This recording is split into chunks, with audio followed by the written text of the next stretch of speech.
3,000 years ago, a king left his island home expecting to return within weeks, and instead vanished into a world where gods walked openly among mortals, and the sea itself became an enemy with a memory.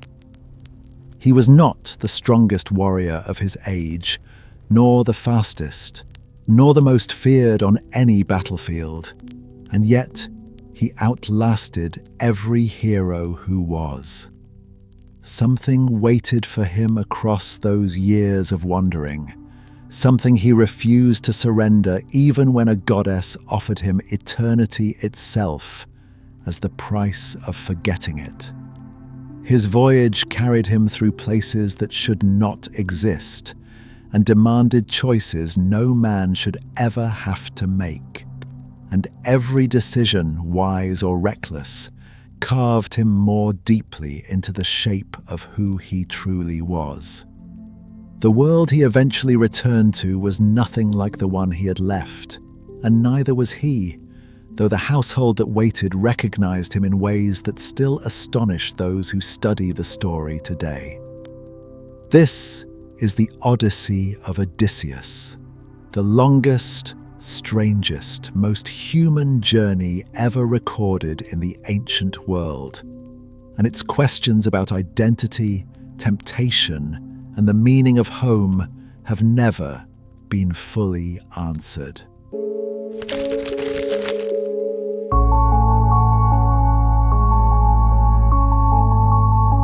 Welcome back to Whispered Empires, where ancient worlds awaken beneath quiet narration, and the stories that shaped civilization are told slowly, one evening at a time.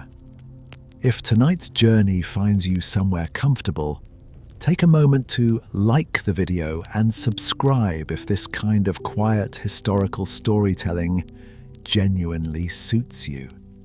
And please do leave a comment telling us where in the world you are watching from and what time it is where you are, because there is something quietly wonderful about knowing that people in different cities and different seasons are settling in for the same story tonight. For those joining us for the first time, a question worth sitting with before we begin: if you were offered immortality at the cost of everything you already know and love, would you take it? Get comfortable now. Let your shoulders relax and allow yourself to drift into the story of the Odyssey of Odysseus. Chapter 1: The War That Made Him, Troy and the Wooden Horse. Long before the wandering began, there was a wedding. A celebration among the gods, radiant and joyful, held on the high slopes of Olympus, where divine laughter drifted like smoke through golden air. All had been invited, all but one. Eris, the goddess of discord, was turned away from the feast, her presence considered too dangerous, too unpredictable for so tender an occasion.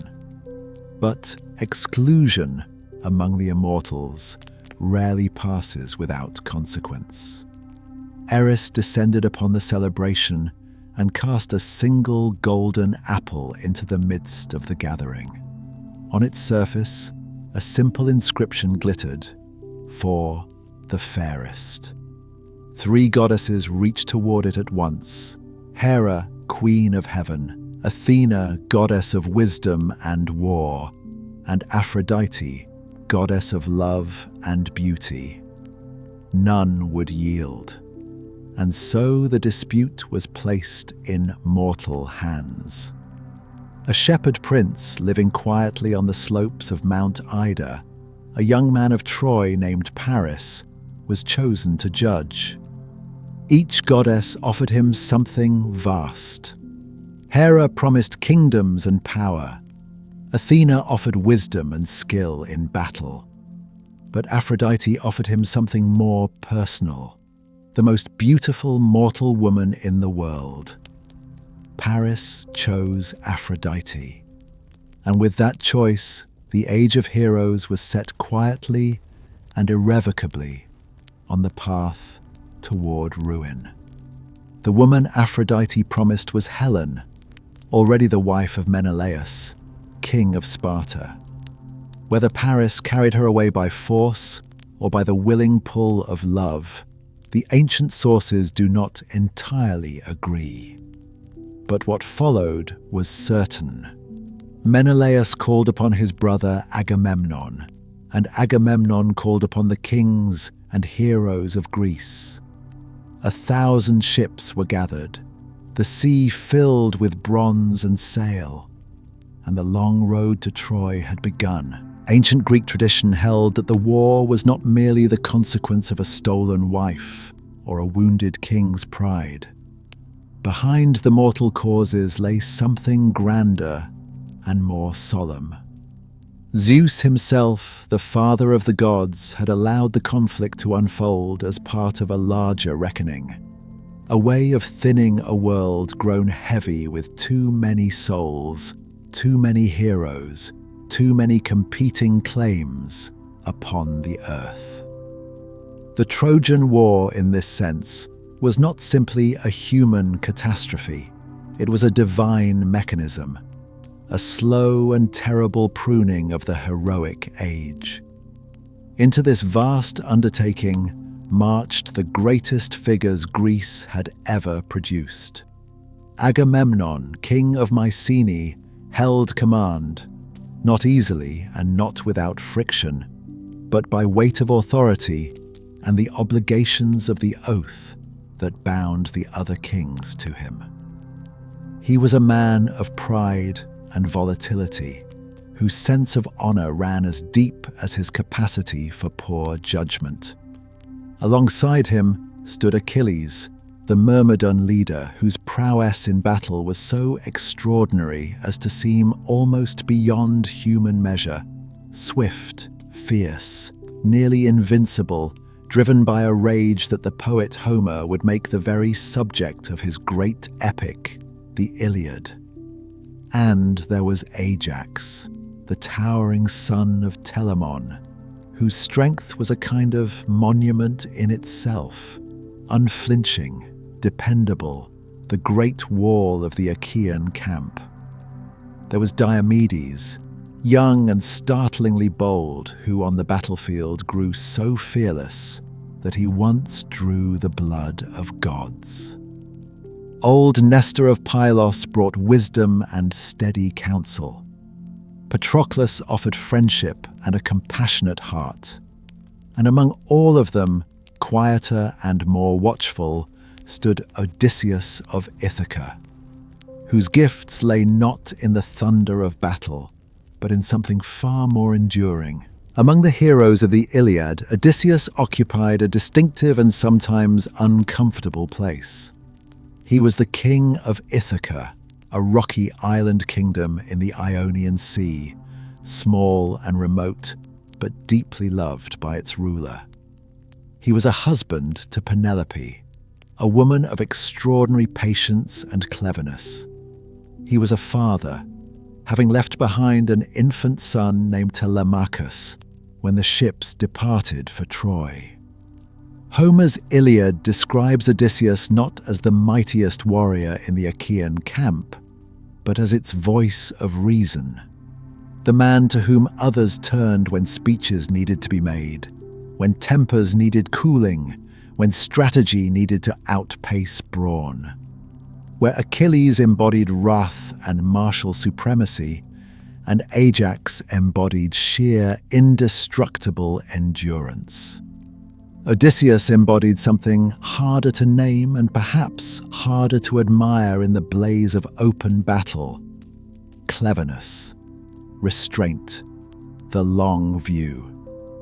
In Book 9 of the Iliad, when the Greek cause was faltering, and Achilles had withdrawn his forces in furious pride, it was Odysseus who led the embassy to the sulking hero's tent, carefully, persuasively, laying out argument after argument to coax him back into the fight. When Agamemnon's demoralizing suggestion of abandoning the siege sent panic rippling through the Greek ranks. It was Odysseus who moved through the crowd restoring order, steadying the army with words rather than weapons. He sought Athena's aid in a foot race against Ajax during funeral games, preferring the cunning gift of divine assistance to the futile pride of trying to outrun a stronger man. These episodes, scattered through the Iliad like careful brushstrokes, paint the portrait of a man whose greatest tool was always his mind. The Iliad, the poem that preserved all of this, was composed in the late 8th century before the Common Era, shaped by an oral tradition that likely stretched back generations before a single word was ever committed to writing.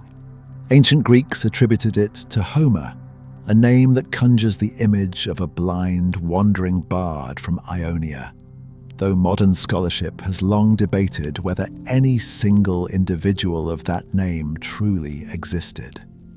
The Homeric question, as scholars call it, asks whether the Iliad and the Odyssey were the creation of one remarkable mind, or whether they represent the slow accumulation of many voices, many poets, many tellings, refined and reshaped across centuries before being fixed in their familiar form. What seems clear is that both poems emerged from a world in which stories lived in the breath and memory of performers, passed from singer to singer, shaped in dactylic hexameter, that ancient and stately meter that moves like water over stone. The Iliad comprises 24 books and roughly 15,000 lines, dwelling on a single, defining episode from the final year of the Trojan War, the wrath of Achilles and its consequences. The Odyssey, similarly structured in 24 books and sharing the same oral roots, functions as its companion and sequel, following Odysseus alone through 10 years of wandering after the fall of Troy. Together, these two poems form the oldest surviving pillars of Greek literature, and through them, a civilization preserved not just its stories but its values, its understanding of honor and cunning, of mortal ambition and divine will, of what it means to strive against an indifferent and sometimes hostile cosmos. Troy itself was no invention of the imagination, or at least not entirely. Ancient sources describe a city of formidable walls, set on a high and narrow promontory, commanding the approaches to the Hellespont. Its position made it a natural stronghold, elevated, fortified, difficult to assault from any direction. The Greeks had been camped beneath those walls for 10 long years. 10 years of raids on surrounding settlements, 10 years of skirmishes and sieges, of heroes dying in the dust, and the living growing old and weary under foreign stars. And yet Troy endured.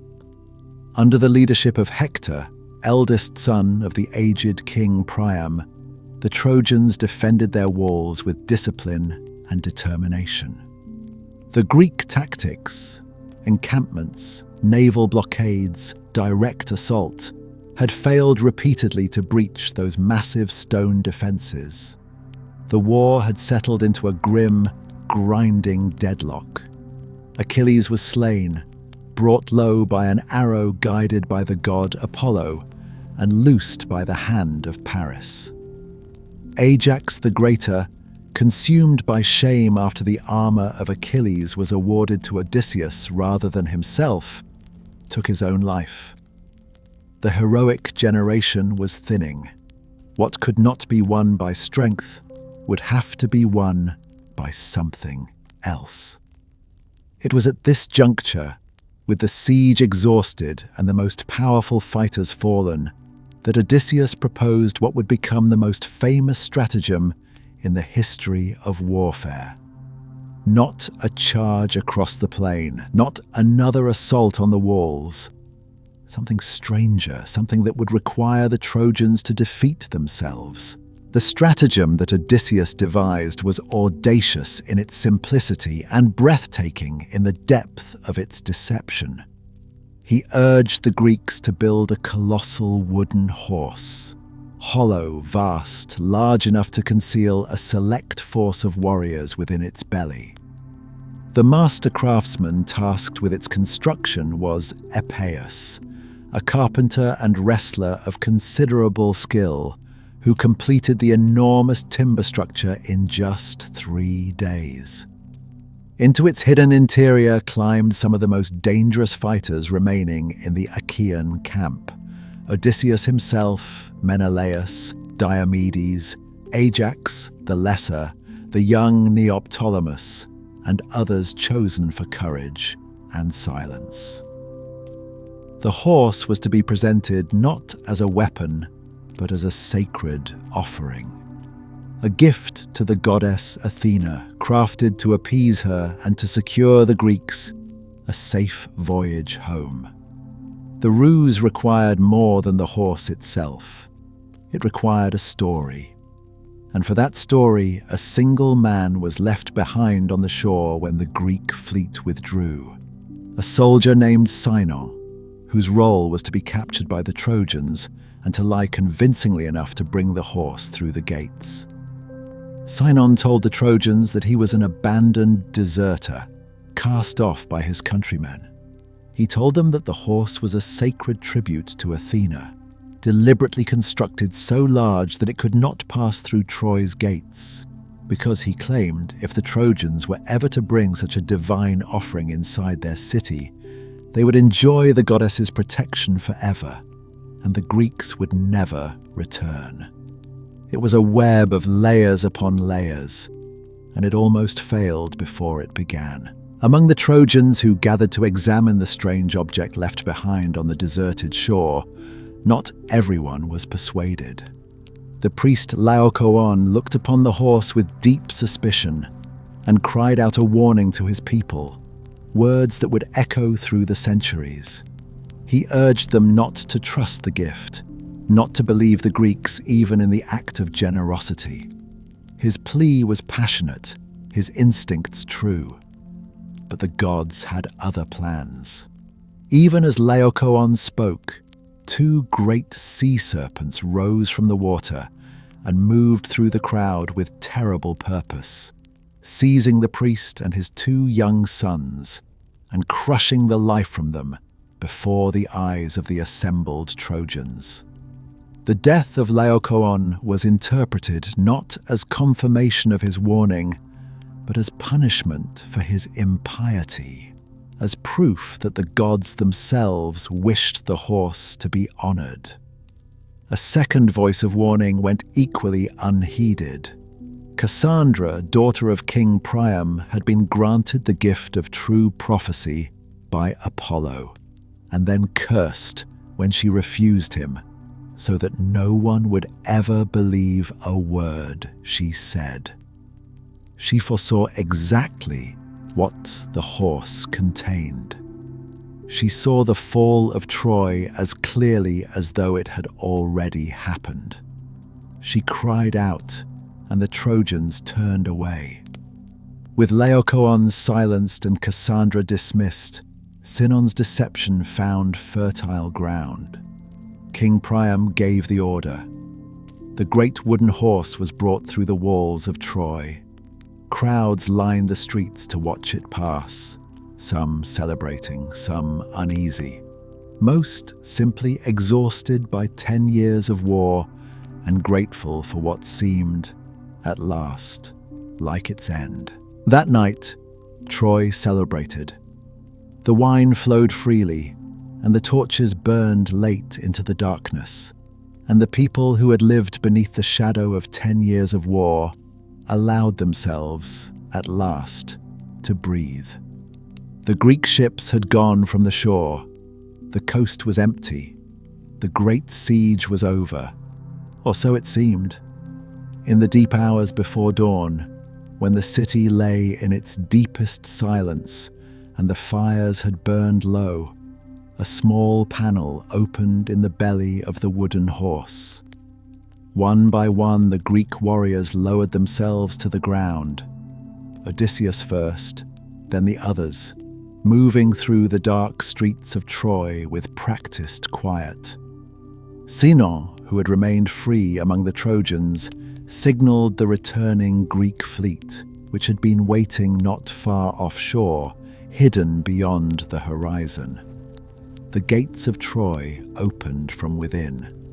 The fleet returned. What followed was not a battle in any heroic sense.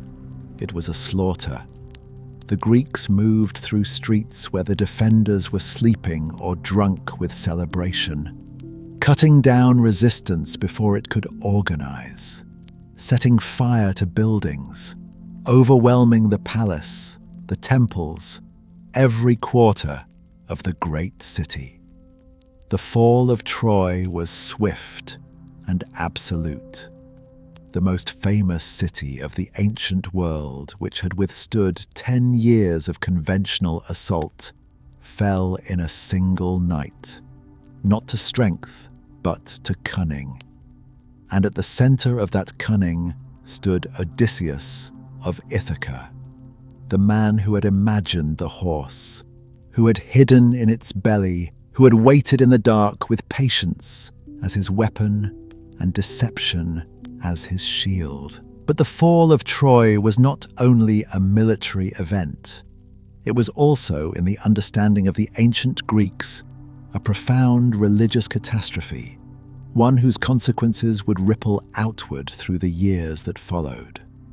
The Greek warriors, flushed with victory and freed from 10 years of restraint, committed acts during the sack that violated the most sacred boundaries their world recognized. The temple of Athena was stormed and looted.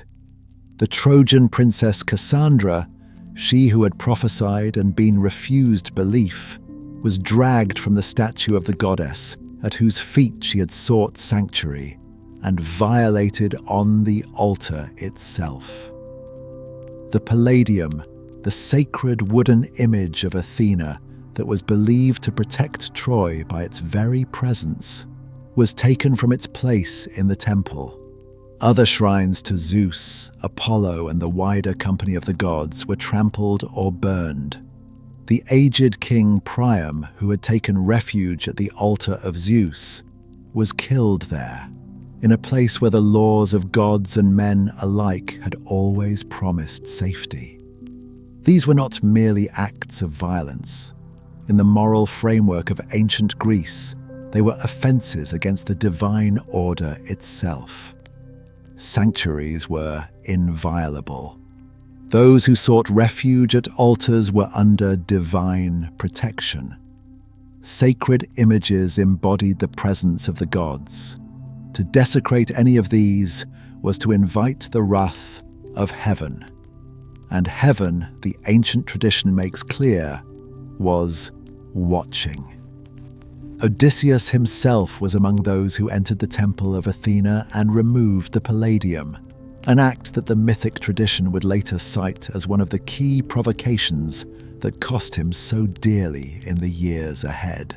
When the morning came, Troy was ash and silence. The city that had stood for 10 years against the assembled might of Greece was no more. Its towers had collapsed. Its temples were ruined. Its royal family was dead or enslaved. The heroic age which Zeus had perhaps arranged the entire war to thin and diminish had consumed itself in that final conflagration. Many of the Greek heroes who had built their reputations across a decade of fighting would not survive long beyond their victory. Achilles had already been slain, brought down by Apollo's guidance and Paris's arrow before the horse was ever built. Ajax the Greater, denied the honor he believed was owed him, had taken his own life in shame. Agamemnon would return home to Mycenae, only to be murdered by his wife, Clytemnestra. Diomedes would be driven from his kingdom and spend his remaining years as a wanderer. Neoptolemus would be killed by Phocus. The triumphant fleet that gathered on the shore of burning Troy was already, though none of them yet knew it, broken. Most of those who had fought and survived would find their homeward journeys beset by storm, by misfortune, by the displeasure of gods who had watched the sack with cold and recording eyes. Odysseus would find his own return the longest and most harrowing of all. 10 more years of wandering before he would again see the rocky shores of Ithaca, his faithful Penelope still waiting, his son Telemachus grown from an infant into a young man who had never truly known his father. The war had made Odysseus. It had refined him, tested him, and placed him at the center of the greatest stratagem ever devised. But it had also set in motion something he could not yet see. The fall of Troy, as ancient Greek tradition understood it, was never simply a military victory. It was the closing of an age, the end of the heroic era that Homer's great poems had been composed to memorialize. The Iliad had captured the wrath of Achilles and the blazing, violent glory of the battlefield. The Odyssey would capture something quieter and perhaps more enduring. The long effort of a single man to find his way home through a world that had been fundamentally altered by what war had done to it.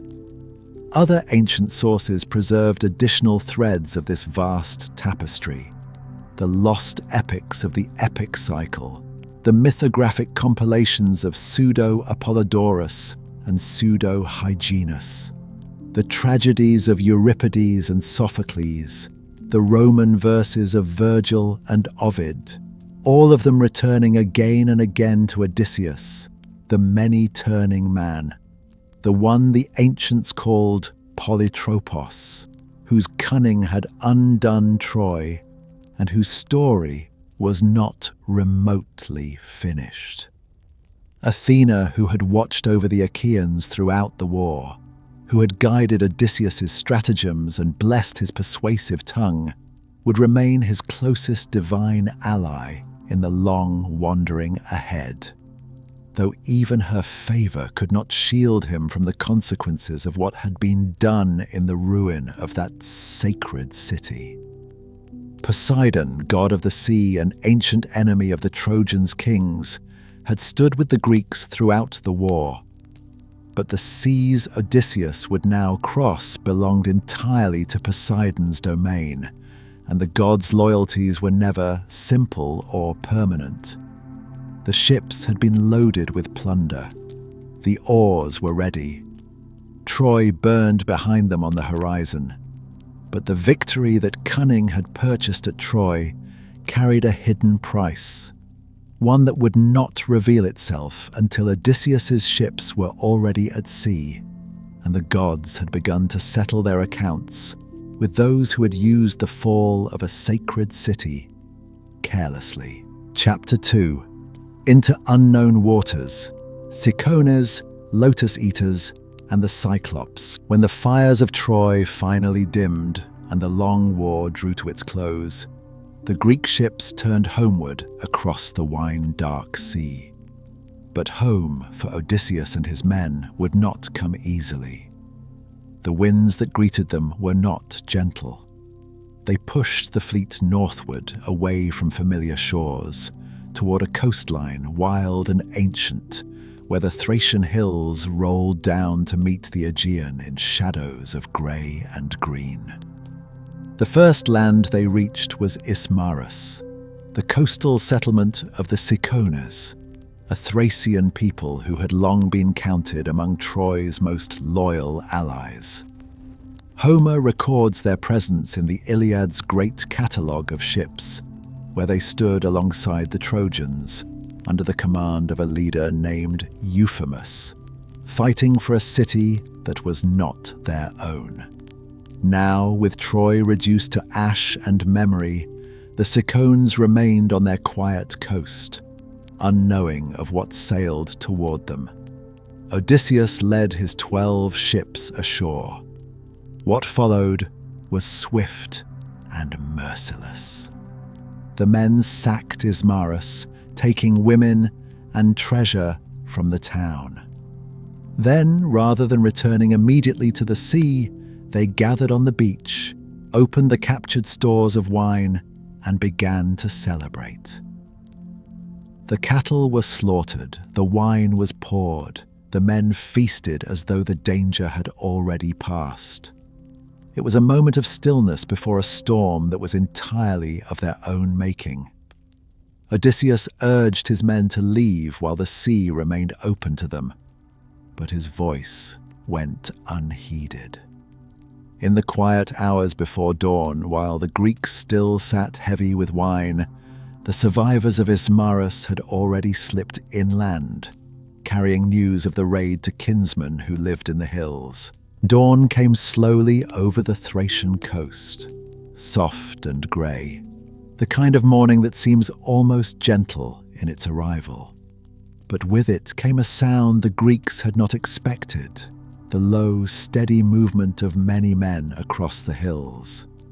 The Cicones had not fled into the night out of defeat. They had gone to gather their neighbours, kinsmen who were better armed, more numerous, and who knew this land in the intimate way that only those who have lived among its ridges and rivers truly can.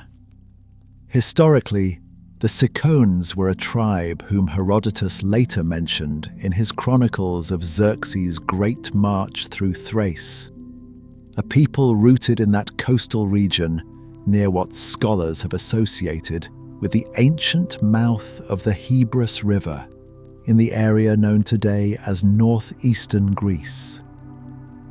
They seem to have faded from recorded history as the classical period deepened, but in the age of myth, they were real enough. And in this moment, they were formidable.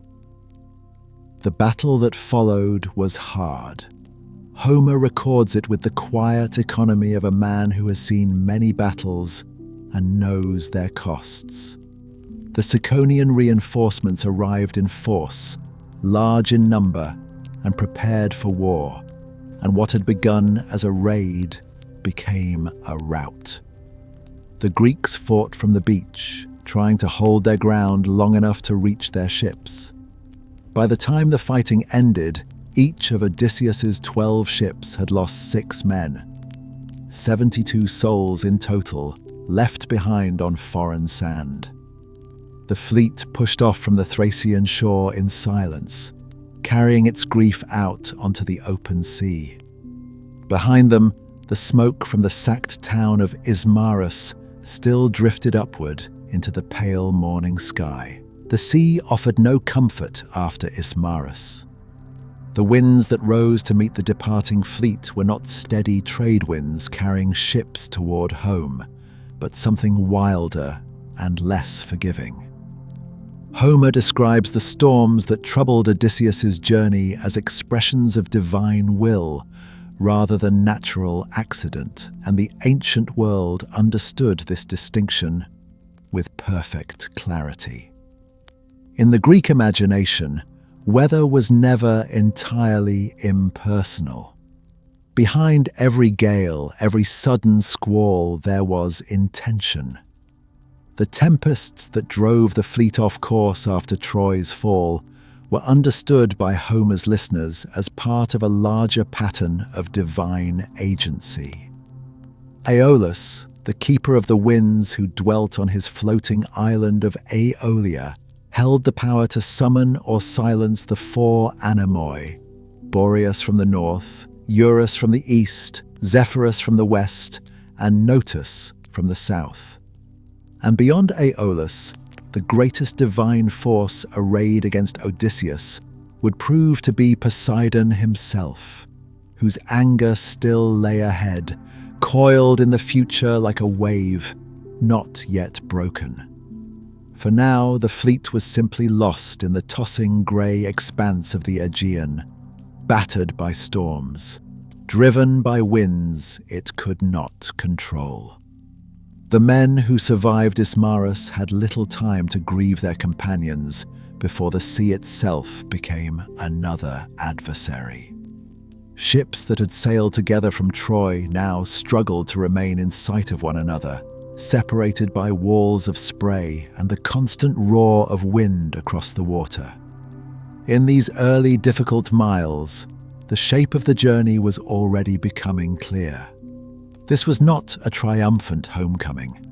It was something slower and far more uncertain, unfolding one trial at a time across the unknown waters of a world that seemed to grow stranger with every passing day. After the storms had spent some of their fury, the battered fleet drifted southward, away from Thrace and the familiar contours of the Aegean world.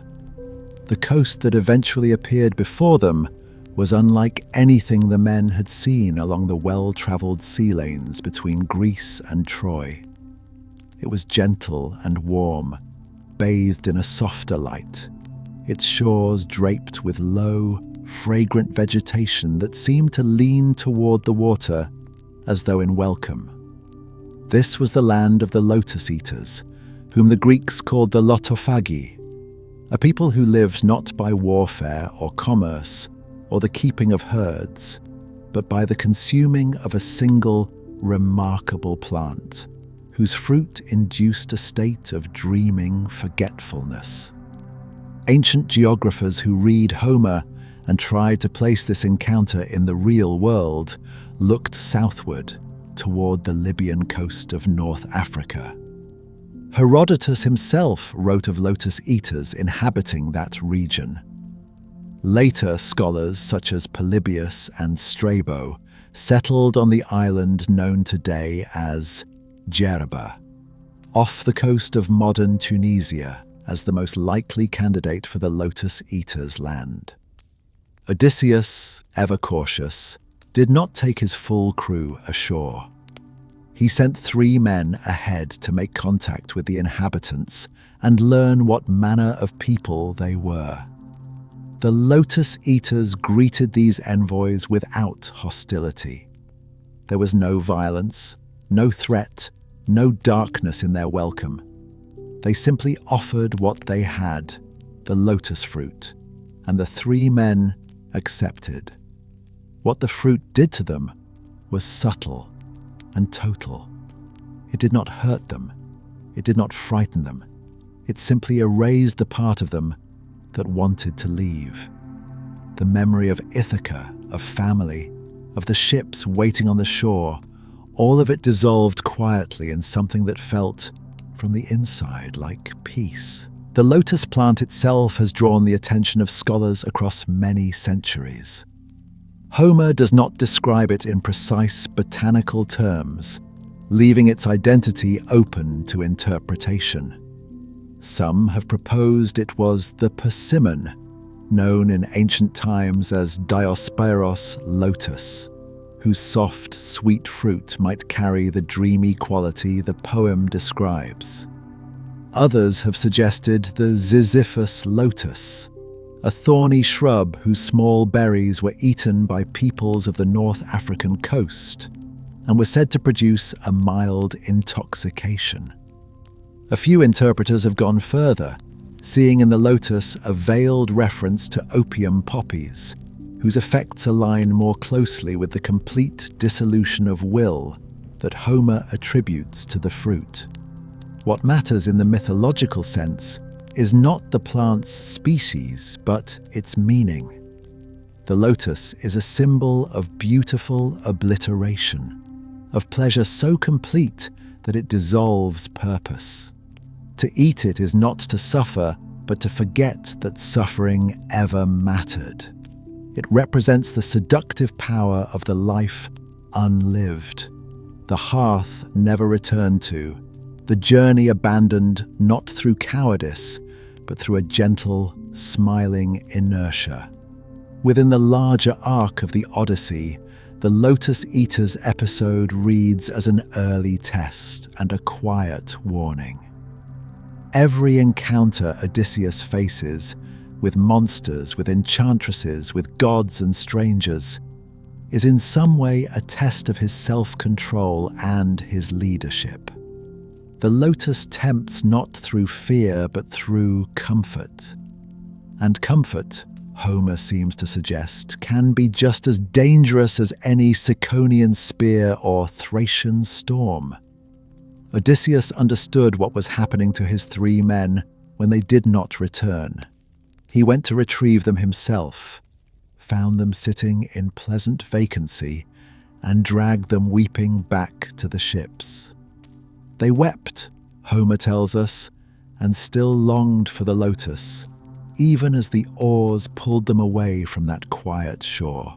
The ships left the land of the Lotus Eaters behind, the oars pulling steadily until the soft, fragrant shore had disappeared below the horizon.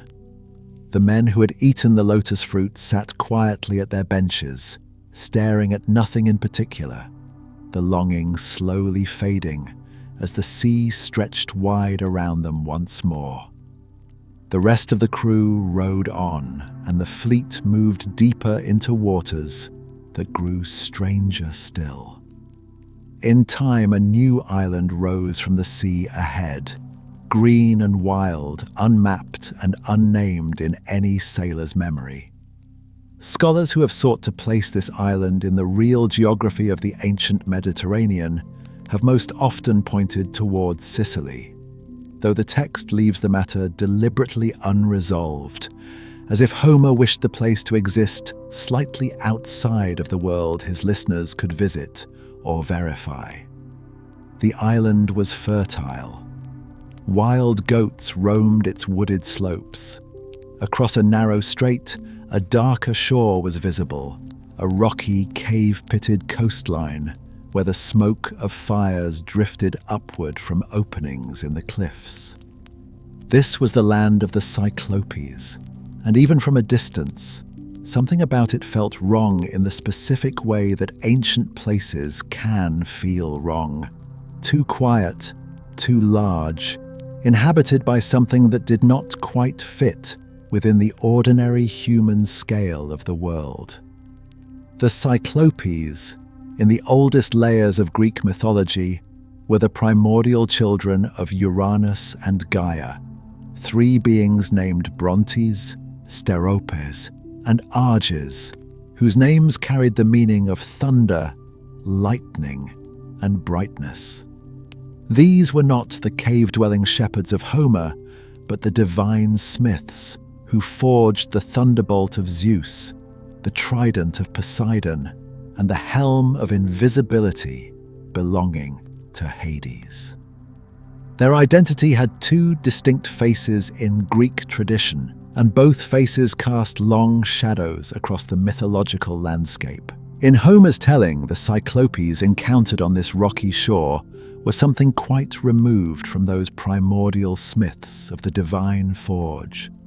These were solitary beings, enormous in stature, each dwelling apart in his own cave, tending flocks of sheep with no interest in one another and no governing council or shared law. They held no assemblies. They had no traditions of hospitality.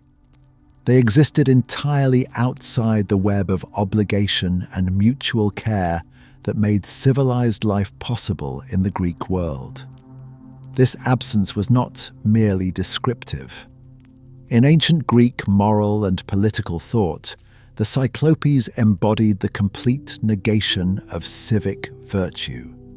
The polis, the city-state, was for the Greeks the highest expression of human organization, a place where laws were made in common and individuals lived bound to one another by shared responsibility. The Cyclopes had none of this. Their solitary, lawless existence in caves, far from any community, was a portrait of barbarism in its most absolute form. Not savage war, but something almost worse. The complete indifference to the idea that others exist and matter. For Homer's listeners, this would have carried an immediate moral resonance. To encounter the Cyclopes was not merely to face physical danger, it was to stand at the edge of civilization itself, looking into a void where all the structures that gave human life meaning had simply never formed. Odysseus led a selected group of men across the water and up into the hills of that rocky shore. They found a cave, enormous, its floor littered with pens full of young animals, its walls lined with wheels of cheese and vessels of milk. Everything about it spoke of domesticity, but at a scale that made the human body feel small and vulnerable in a way that was difficult to name. Polyphemus returned to his cave as evening settled over the island, driving his great flock before him and rolling a stone across the entrance so large that 20 wagons could not have moved it. He was the son of Poseidon and the sea nymph Thusa, and in his vast single eye, the light of the fire played with an orange, animal intensity. He noticed the Greeks soon enough, and his interest in them was not the interest of a host. Homer's account of what followed is careful and precise in its horror. Polyphemus seized 2 of the men, dashed them against the cave floor, and ate them for his supper. He sealed the cave again and slept. In the morning, he ate 2 more before driving his flock out to pasture, leaving the survivors trapped in darkness. Odysseus's response to this situation reveals the qualities that define him throughout the Odyssey. He did not panic. He looked around the cave with the calculating attention of a man who had already begun to form a plan. He found a great olive wood stake among the Cyclops' belongings, cut it to length, sharpened its tip, and hid it beneath the cave's deep dung. Then he waited. That evening, when Polyphemus returned, Odysseus offered him wine. Strong, dark wine brought from the ships, the kind that demanded dilution but was offered undiluted, filling the great bowl of the Cyclops' wooden cup with something far beyond what even that vast constitution was prepared for. The Cyclops drank. He asked the stranger's name. And Odysseus, with the quiet precision of a man who had already thought several steps ahead, told him. His name was Nobody. Outis, in the ancient Greek, no one at all. The trick of the name Nobody. Outis in ancient Greek is one of the most celebrated pieces of linguistic cleverness in all of ancient literature. The word outis was formed from the negative prefix meaning not and the indefinite pronoun meaning someone or anyone, producing a compound that meant no one, not anyone. It was a name built from negation, an identity that dissolved the moment it was spoken aloud in a sentence of distress. When the blinded Polyphemus roared out to his fellow Cyclopes that night, calling across the dark hillside that nobody had hurt him, nobody was destroying him. His neighbors heard exactly what the words said and drew the only logical conclusion that nothing was wrong, that perhaps the gods had sent some illness and he should pray about it. And they went back to their caves and their sleep. The blinding itself was carried out with the sharpened olive stake, heated in the embers until the tip glowed, then driven into the sleeping Cyclops' eye by Odysseus and his men, working together, pressing the stake home with all their strength. Polyphemus woke with a sound that shook the cave walls. He wrenched the stake free and thrashed blindly in the darkness, but his hands found nothing. The men had already scattered to the cave's edges, pressing themselves against the stone. At dawn, Polyphemus rolled the boulder aside to let his flock out, running his hands over the back of each animal as it passed to be sure no man rode atop the sheep. But Odysseus had anticipated this. Each man had clung to the underside of one of the great rams, fingers twisted in thick wool, bodies pressed against warm animal flanks, riding out through the cave entrance in the darkness beneath the unaware hands of the monster. The men reached the ships. The oars hit the water. For a few moments it seemed as though the escape might be clean and complete. The blinded Cyclops shut behind his boulder, the fleet already pulling away from the rocky shore, the open sea opening ahead of them like a promise. But Odysseus could not remain silent. This is the moment that scholars across centuries have returned to again and again, reading in it the precise fault line that runs through Odysseus's character. His intelligence had saved the men. His planning, his patience, his careful use of language, all of it had worked. And now, with safety almost in hand, pride rose up in him stronger than reason. He shouted back across the water to the blinded Polyphemus. He mocked him. He told him that his punishment had come from Odysseus, son of Laertes, of Ithaca. He gave the Cyclops his name, his father's name, his homeland, everything that the false name Nobody had carefully hidden. His men begged him to stop.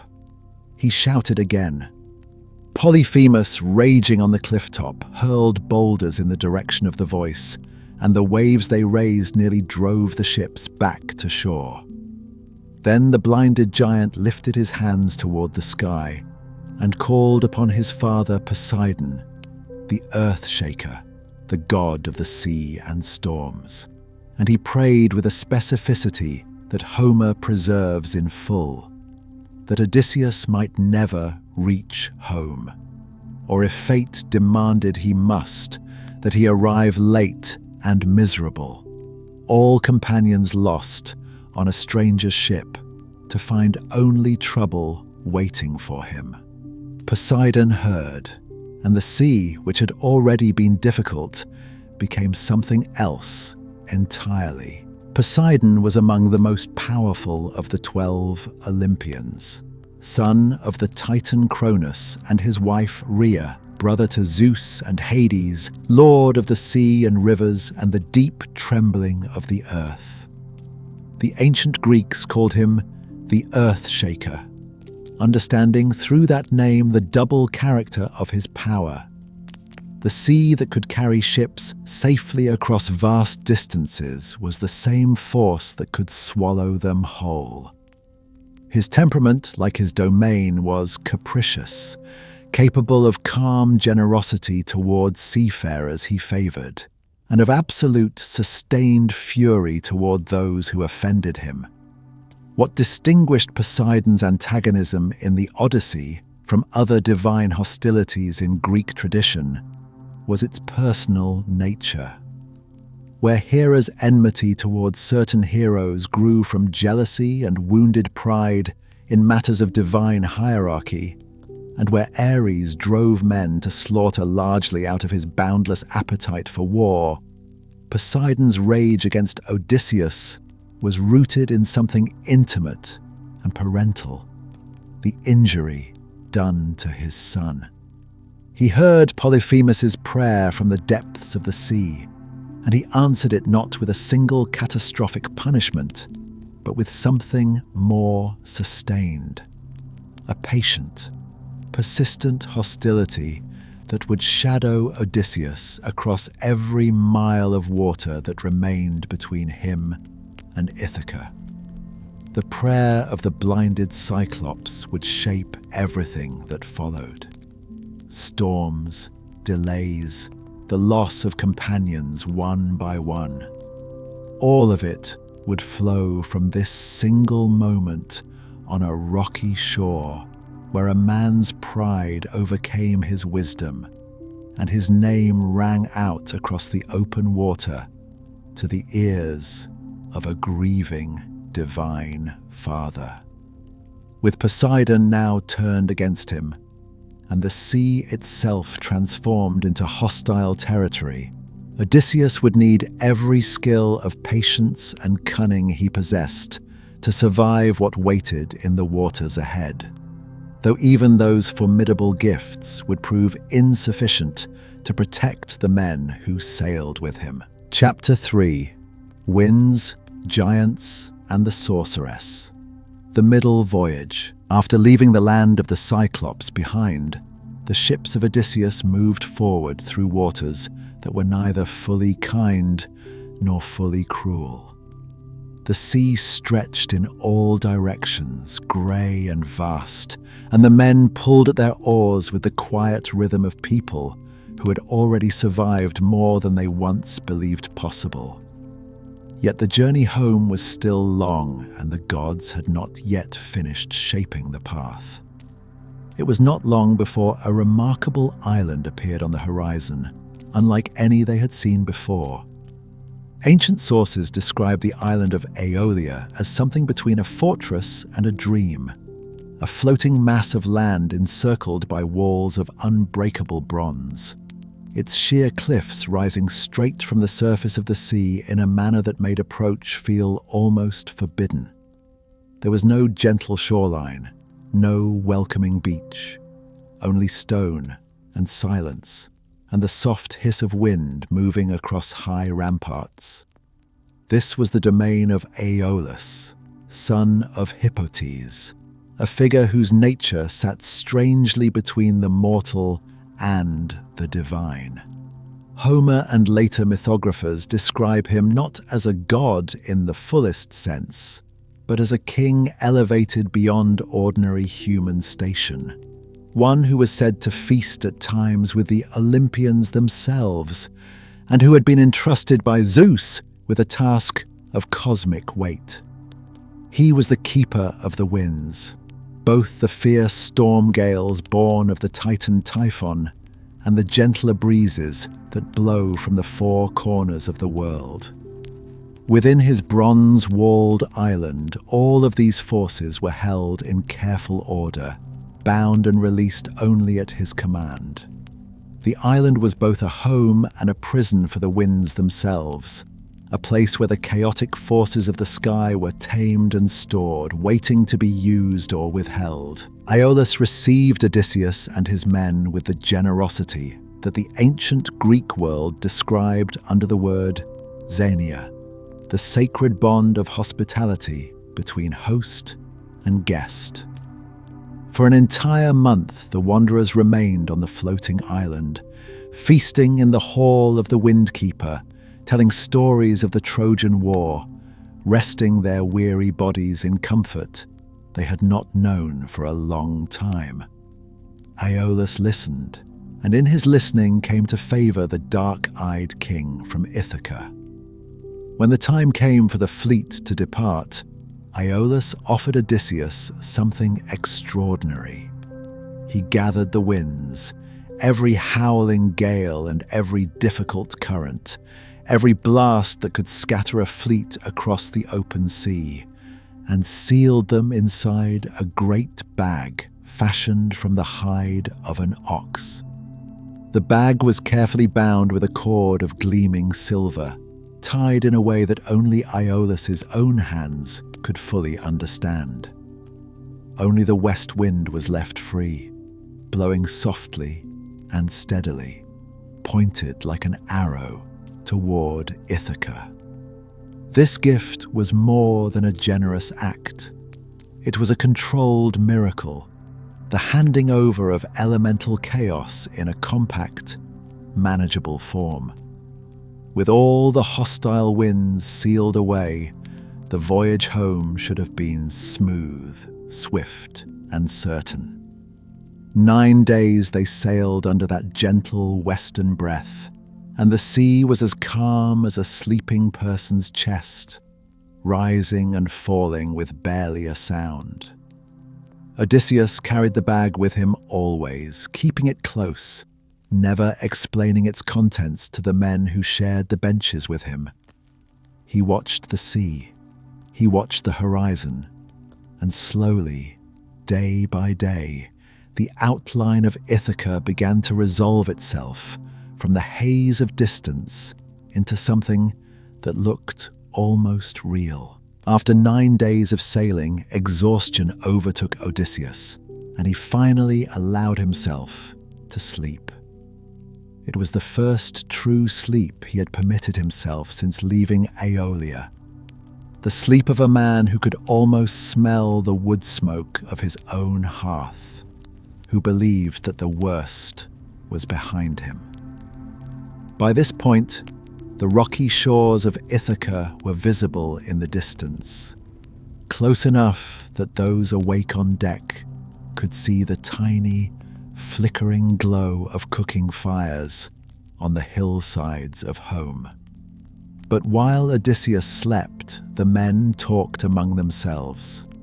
The great sealed bag had ridden in their captain's care for 9 full days without ever being explained.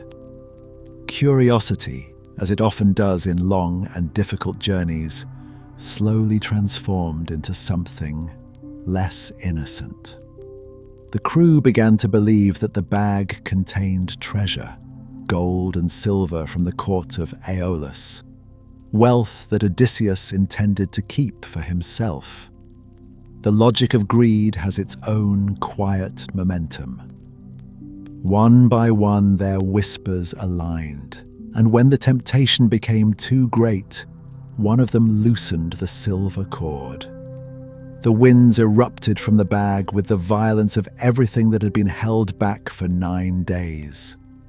The sea, which had been so still, became in moments a roaring chaos of competing gales. The fleet was hurled backward, away from those visible fires, away from Ithaca, back across the same waters they had spent 9 days crossing. When Odysseus woke to the sound of his men crying out, and the ship straining against impossible winds, Ithaca was gone from sight. The bag was empty, and the sea was carrying them back towards the bronze walls of Aeolia. Scholars have long read this moment as a study in what happens when trust collapses within a group, how greed and suspicion left unchecked can undo everything a leader has carefully built. When the fleet staggered back to Aeolia, driven by winds that had no intention of being gentle, Odysseus went before the keeper of the winds a second time.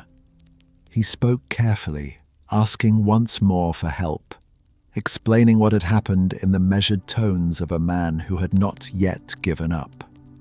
But Aeolus looked at him differently now. Where there had once been warmth and respect, there was something colder, a careful distance that carried its own kind of judgment. Aeolus had given this man an extraordinary gift, a sealed pathway home that should have been enough. And yet here he stood again, having lost it through the failures of those beneath his command. Aeolus refused to help. He declared that Odysseus must be a man whom the gods themselves were working against, that no wind gift could overcome divine opposition. To assist such a man a second time would be to place himself in the difficult position of acting against the will of the Olympians. And so, with the gentleness of a door being carefully closed, he sent Odysseus away. The fleet departed Aeolia without the west wind, without any favorable current at all. The men took to their oars in heavy silence, rowing by muscle and will across a sea that gave nothing back.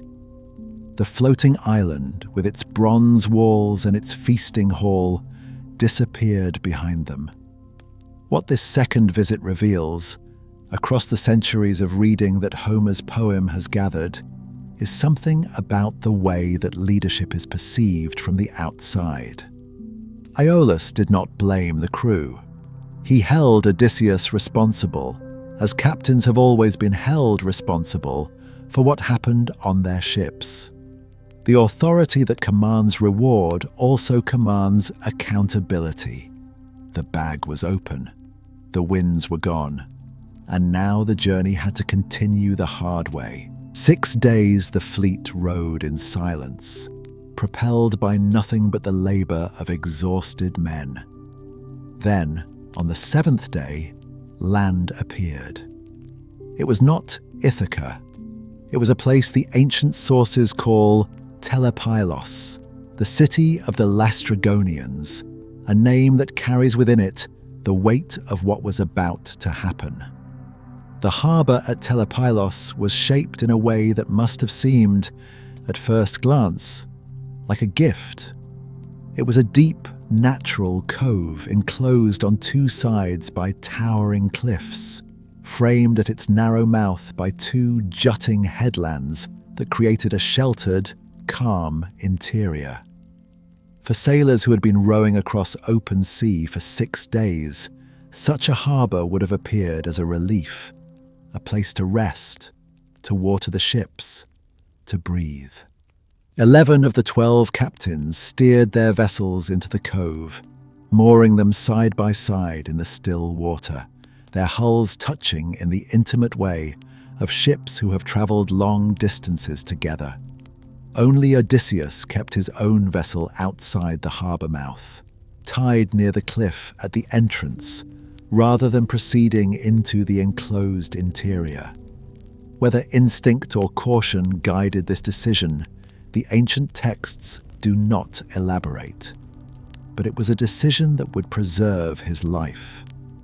Homer describes the Laestrygonians as a tribe of enormous man-eating giants, descendants traced by later mythographers to Gaia and Poseidon, ruled by a king called Antiphates.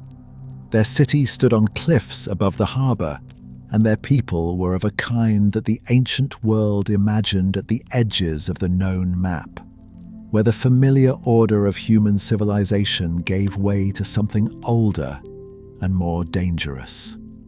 The fleet lay at anchor in the enclosed water, the men resting after their long rowing. Above them, unseen on the high cliffs, figures were beginning to gather. What happened next in Homer's telling is swift and terrible in its completeness. The Laestrygonians, pouring from their cliff-top city, began hurling boulders down onto the ships that were moored below in the enclosed harbour. The rocks were immense, the kind that only creatures of extraordinary size could lift and throw, and they struck the ships with sounds that the ancient world would have found difficult to name. Wood split. Hulls cracked open. Men who had survived Troy, who had passed through the cave of a Cyclops, who had rowed 6 days without rest, died in moments. Those who tried to swim were speared by the giants from above, the ancient text describing it with the cold precision of a fishing scene, the Laestrygonians lifting men from the water as one lifts fish on a long pole.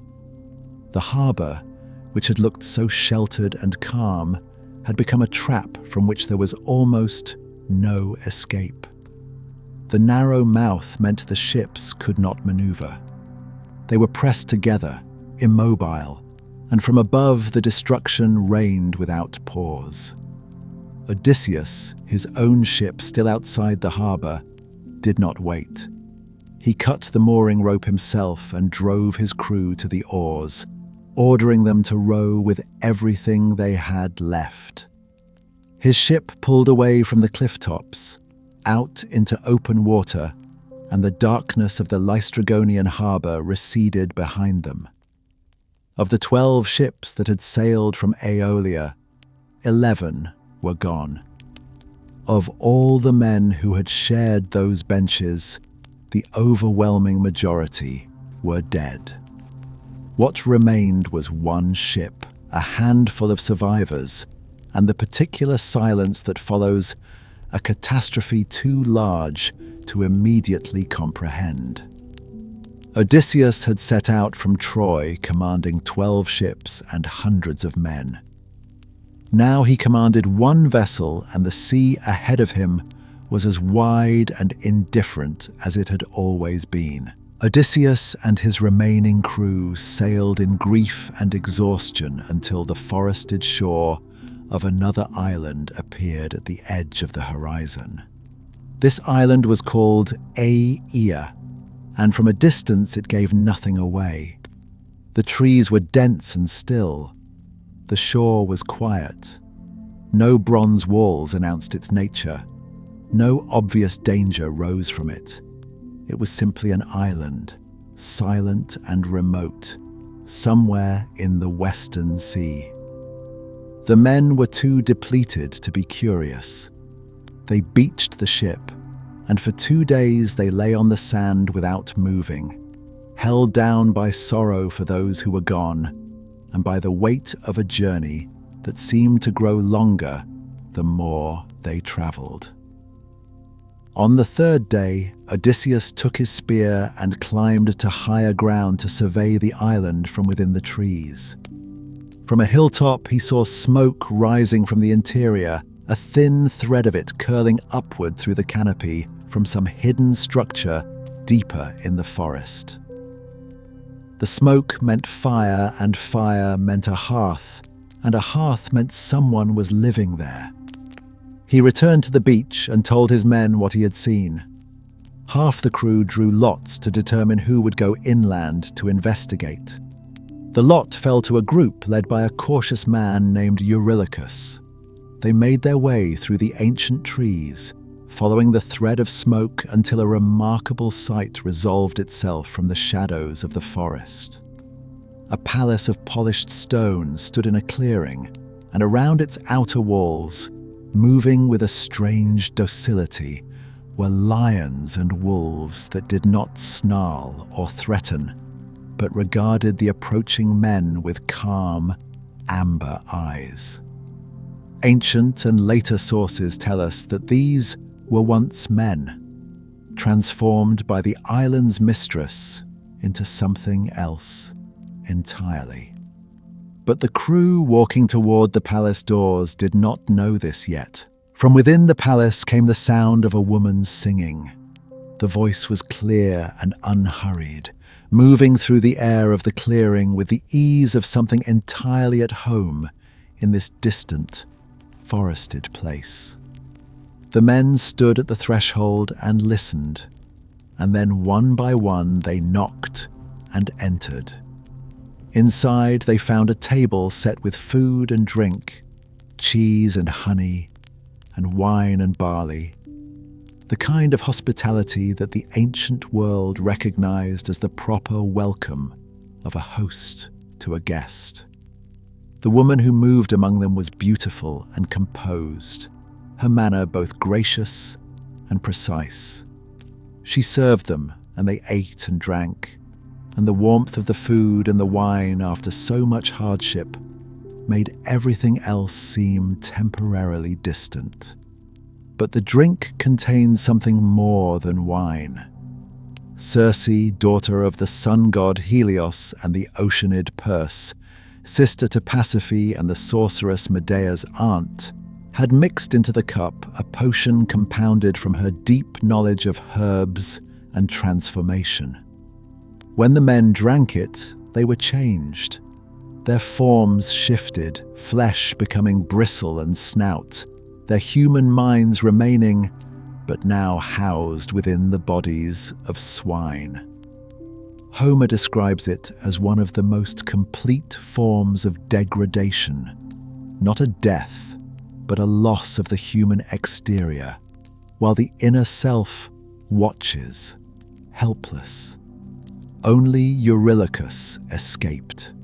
He had stood at the doorway, but had not entered the palace, some instinct or caution keeping him at the threshold.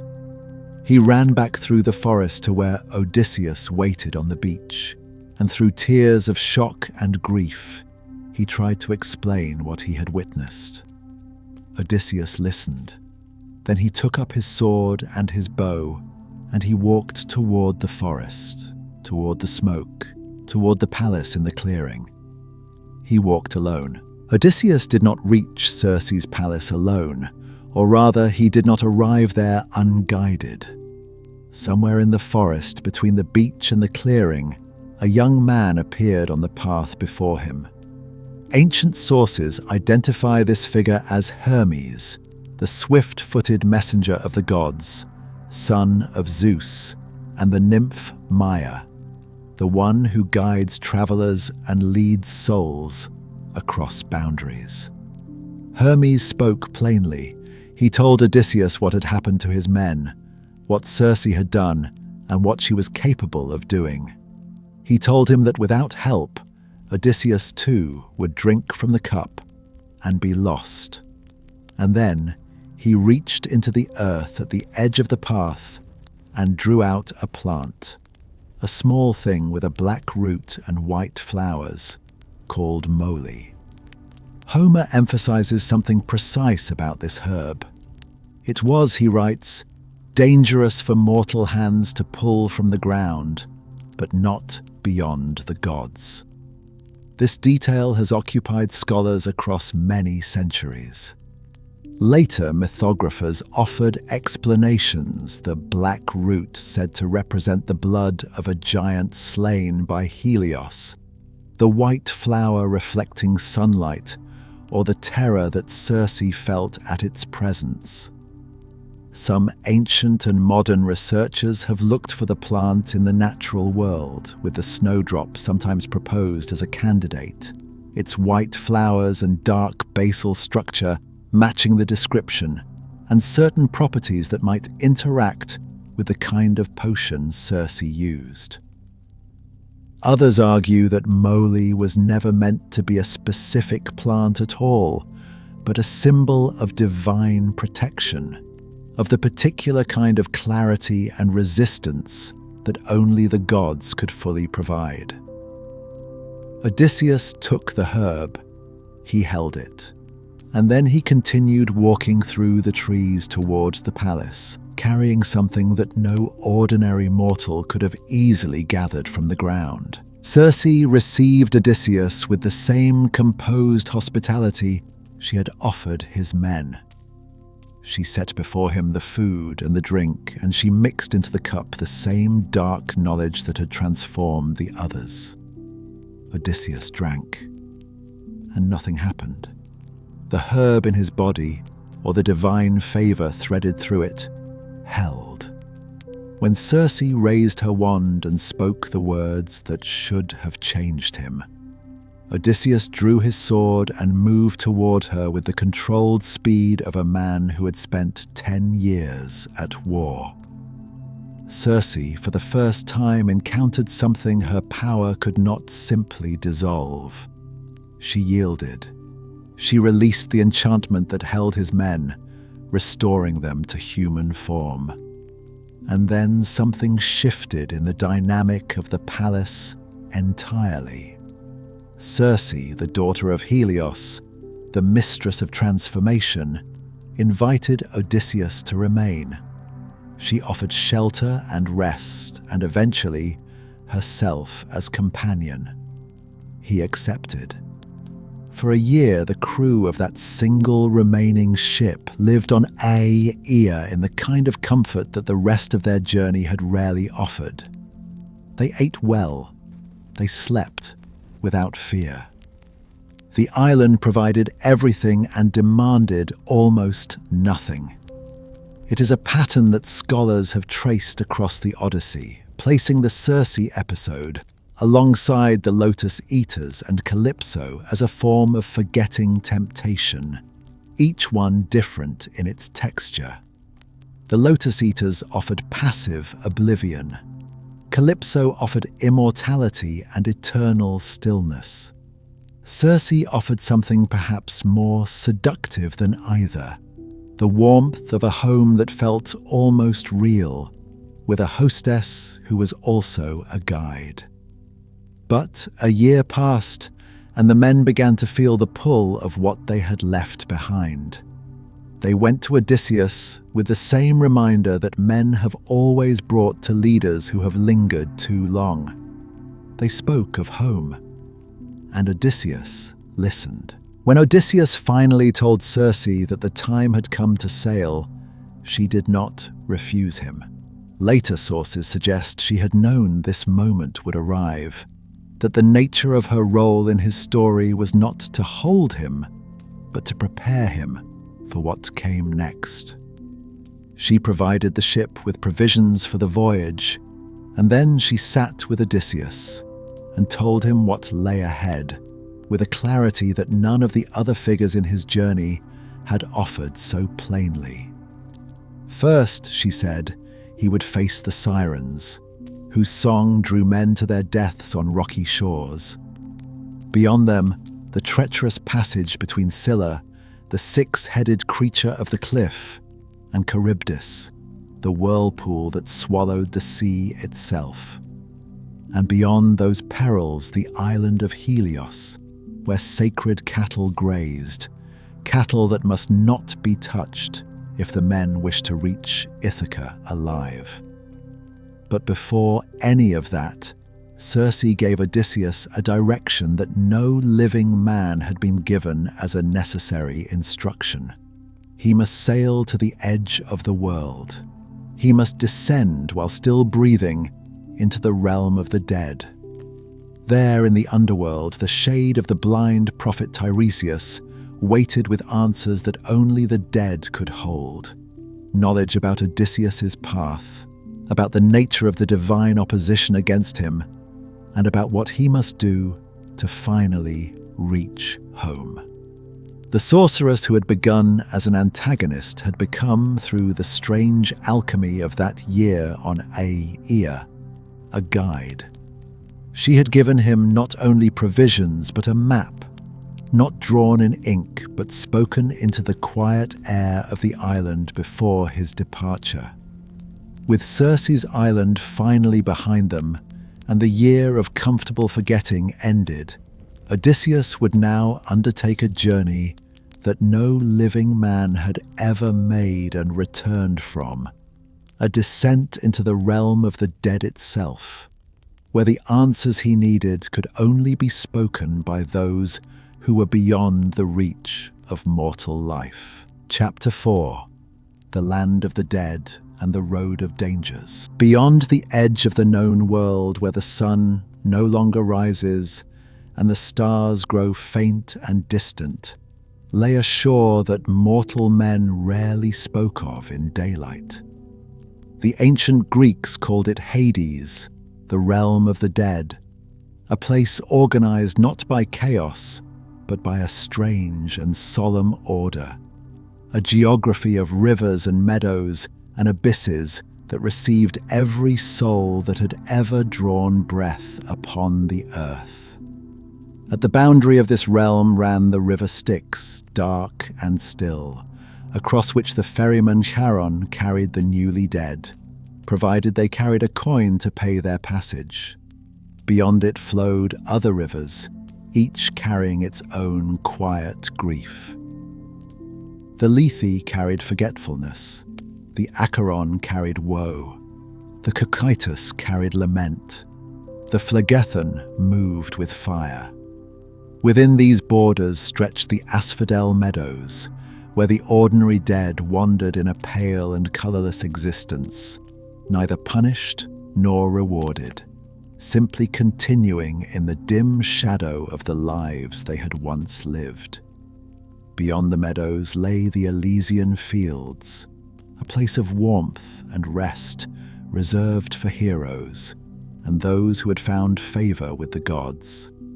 And deeper still, in the most unreachable depths, gaped the abyss of Tartarus, where the most wicked and the most ancient of beings were held fast in eternal confinement. Over all of this vast, silent kingdom ruled Hades himself, lord of the dead, and beside him his queen Persephone, whose presence softened nothing of the place, but gave it a kind of terrible majesty. Hermes guided souls downward. 3 judges, Minos, Rhadamanthus, and Aeacus, weighed each life in silence. Cerberus stood at the gate. This was the realm that Odysseus was now asked to enter, or at least to touch its outermost shore before he could find his way home. Before Odysseus could sail toward that shore, Circe gave him careful and precise instructions. Without the proper rites, the dead would not speak.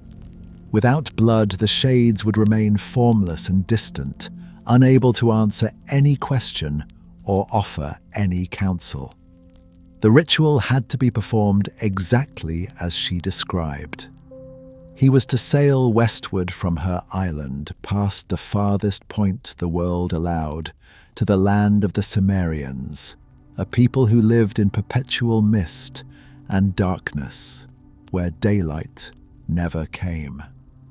There, at the mouth of the rivers that led downward, he would dig a trench in the earth and pour into it libations of honey and milk, then wine, then water.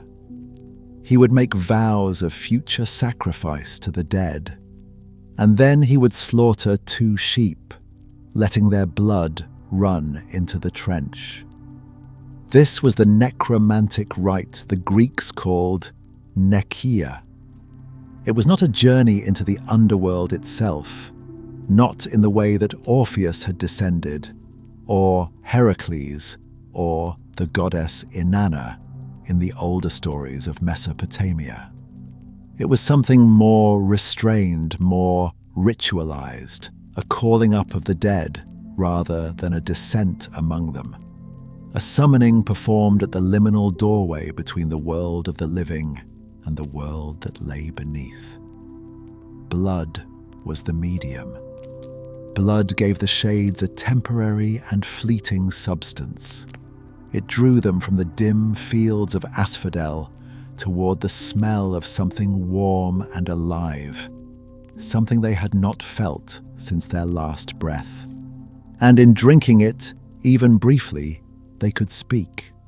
Circe also reminded Odysseus of one other obligation, gentle but urgent. Before he could sail, he needed to honor the fallen.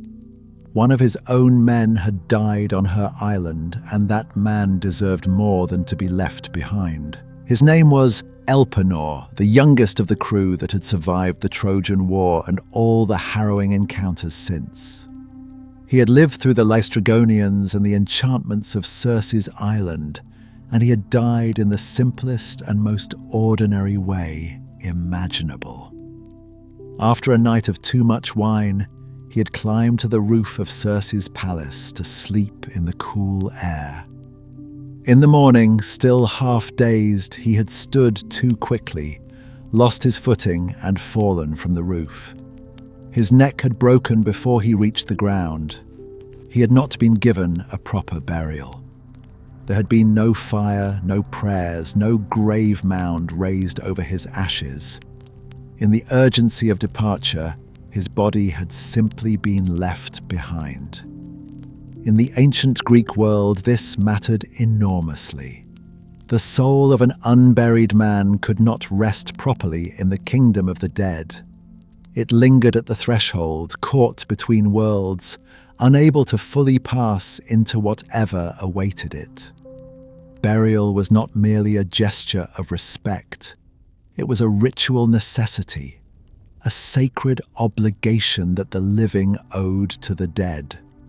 And so, when Odysseus arrived at the shore of the underworld and performed his rites, and the shades began to gather at the trench of blood, Elpenor came forward first. Not Tiresias, not his mother, not any of the great heroes whose names filled the songs of the Greeks. The youngest, most obscure member of the crew appeared first, and he came with a plea. He asked Odysseus to return to Circe's island after the consultation was done. He asked him to burn his body, to honor him with his armor, and to raise a grave mound so that those who passed by might know a man had lived and died and been remembered there. Odysseus promised. Then Tiresias came forward through the gathering shades, and the dead fell quiet around him. He had been a seer in life, the greatest oracle the city of Thebes had ever known, the son of a mortal man and a nymph, marked from his earliest years for a destiny set apart from ordinary human experience. The stories about how he lost his sight were many and varied. Some said the goddess Athena had blinded him after he saw her bathing. Others said Hera had blinded him as punishment in a dispute about the nature of love. But in all the versions, the blindness was not a diminishment. It was an exchange. In losing sight of the visible world, Tiresias gained the ability to perceive what was hidden, what was to come, what the gods intended. He had lived an extraordinarily long life, long enough to counsel Cadmus, to warn Oedipus, to stand before kings and heroes and tell them truths they did not want to hear. And even in death, the goddess Persephone had granted him a privilege no other shade possessed. He retained his consciousness, his clarity of mind, his prophetic gifts. While the other dead wandered the asphodel meadows as pale and purposeless shadows, Tiresias remained fully himself. When he leaned over the trench and drank of the blood, his eyes sharpened. He looked at Odysseus not with the blank gaze of the dead, but with recognition, with knowledge, with intention. He told Odysseus that Poseidon's wrath would continue to pursue him across the sea, the consequence of blinding the sea god's son, Polyphemus. But the journey could still be completed. If the crew exercised self-restraint and obeyed the commands of the gods, the path home to Ithaca remained open. Then came the warning that would define everything that followed. The island of Thrinacia lay ahead, somewhere in the waters still to come. On that island grazed the sacred cattle of the sun god Helios, creatures of divine significance that no mortal hand was permitted to harm. Tiresias was precise in his warning. If Odysseus and his men left those cattle untouched, if the crew exercised the restraint that had so far cost them so dearly, then the voyage home was possible. All would suffer, all would be tried, but the ship could reach Ithaca. But if the cattle were harmed, if hunger or desperation or simple human weakness led any man to raise a hand against those sacred animals, the gods' wrath would be swift and absolute. The ship would be destroyed. Every man aboard would perish. Odysseus might eventually reach home, but he would arrive alone on a foreign vessel and find his palace in a state of ruin. The suitors would be there, Tiresias told him, men of Ithaca and the surrounding islands, arrogant and numerous, living in Odysseus's halls, consuming his wealth, pressing their claims upon his wife, Penelope. His homecoming would require not a warrior's open charge, but a strategist's quiet patience. He would need a plan to slay them and reclaim what was his. Beyond all of that, Tiresias offered one final and strangely consoling vision. After the trials of homecoming, after the blood and the reckoning, Odysseus would live on into a long and peaceful old age. His death would come gently, in time, from the sea. Not a violent end, not a warrior's death, a quiet departure at the end of a life fully and painfully lived. The prophecy was complete. The shade of the great seer stepped back into the mist, and the other dead began to press forward toward the warmth of the blood. Among the shades that gathered next was a woman Odysseus recognized before she reached the trench. His mother, Anticlea, had died while he was away at Troy. She was the daughter of the legendary Telemachus, a man famous for cunning and for thievery, a son of Hermes himself, which meant that Odysseus carried something divine in his bloodline on both sides. His mother had been Queen of Ithaca, wife of the aging king Laertes, a woman who had watched her sons sail away to war and had waited and waited and received no word that he was ever coming back. The grief of that waiting, the years of silence and uncertainty, had become too much to bear. Some versions of the tradition say she heard a false report that Odysseus had perished. Others simply say that the longing for her absent son consumed her completely. Either way, she died of sorrow, and her shade had drifted down to the asphodel meadows and remained there, an insubstantial remnant of the woman who had raised the most cunning hero of the Greek world. When she drank from the blood at the trench, she recognized him. She spoke to him of Ithaca, of his father Laertes, of Penelope's faithfulness, of the home he had not seen in so many years. And then Odysseus tried to hold her. 3 times he reached for her. 3 times his arms closed on nothing. She passed through him like a dream passing through still air, insubstantial and unreachable, present, and yet entirely beyond his grasp. She explained that this was the nature of the dead. The sinew and bone were gone. There was only the shade, only the image, only the ghost of what had been. No embrace was possible now, no reunion in any physical sense. The hero who had survived every monster the sea had offered stood at the edge of the underworld, unable to hold his mother. The shade of Agamemnon came next, the great king of Mycenae, the man who had commanded the entire Greek force at Troy. In life, he had been the most powerful of the kings who sailed against Priam's city. In death, he was reduced to a shade like any other, dwelling in the dim fields with no kingdom and no authority. His story after the war had been a dark one. He had returned home to Mycenae, expecting the welcome that a conquering king deserved, and instead he had been murdered by his wife, Clytemnestra, and her lover, Aegisthus. The triumph of 10 years of war had dissolved into blood the moment he crossed his own threshold. His warning to Odysseus was urgent and specific. The journey home across the sea was not the true danger. The true danger lay in what waited at the end of it.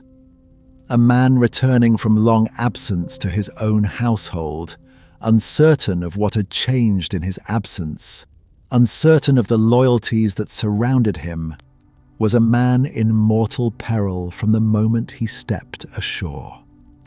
Agamemnon urged concealment. He urged distrust of appearances. He urged Odysseus not to announce himself openly, but to approach his own home as carefully as he would approach an enemy fortress. Treachery wore familiar faces. It came dressed in warmth and welcome. The shade did not say these things with bitterness toward Odysseus. He said them from the particular authority of a man who had made the mistake of trusting too quickly and had died for it. His warning was a gift freely given, and it would shape everything about how Odysseus would eventually re-enter his own life. The underworld had now offered him prophecy from the greatest seer of the age, the grief of an unburied crewman, the unreachable touch of his dead mother, and the hard-won counsel of a murdered king. Other shades moved through that gathering.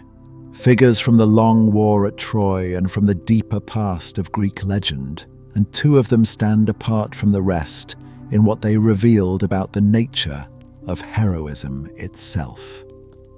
Ajax the Great had been the largest and most physically formidable warrior the Greeks had fielded at Troy. The son of Telamon, king of Salamis, he had fought without the divine favor that attended Achilles, relying instead on sheer power and an indomitable will. He had rescued the body of Patroclus from the battlefield. He had defended the ships when the Trojans came closest to burning them. In strength and endurance, the Greeks counted him second only to Achilles. When Achilles died, his divine armor, forged by the god Hephaestus himself, was to be awarded to the greatest remaining warrior. Both Ajax and Odysseus claimed it. The Greek commanders listened to both men argue their cases, and influenced by Odysseus's persuasiveness and the favor of Athena, they awarded the armor to Odysseus. Ajax could not absorb the decision. The wound to his honor was so severe that it drove him into madness. He slaughtered a herd of cattle in the grip of a delusion, believing them to be his enemies, and when the madness lifted and he understood what he had done, the shame was unbearable. He took his own life. In the underworld, his shade stood apart. When Odysseus spoke to him, Ajax offered only silence. The grudge had not faded with death. The bitterness over the armor, over the perceived injustice of the judges, remained unchanged. Preserved intact in the realm where nothing changed and nothing could be undone. Odysseus addressed him gently and received nothing in return. Ajax turned away and faded back into the mist. And then came Achilles, the greatest warrior the Greek world had ever produced, the man whose wrath had opened the Iliad and whose death at Troy had ended one chapter of that war's long grief. In life, Achilles had chosen his fate with open eyes. Knowing he could live long and obscurely, or die young and be remembered forever, he had chosen glory. He had chosen the swift, celebrated death over the long, anonymous life. That choice, and the poem built around it, had made him the very image of the heroic ideal. In death, Achilles said something that unmade that image quietly and completely.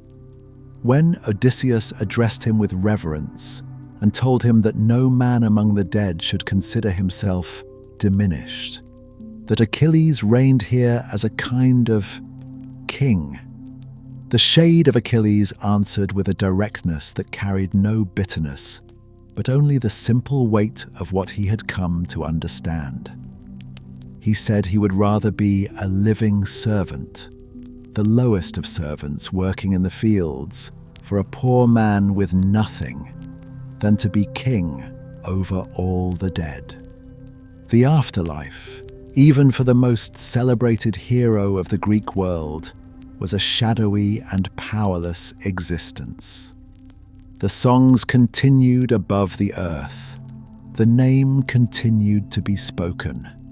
But here in the asphodel meadows there was only dim wandering and the memory of warmth.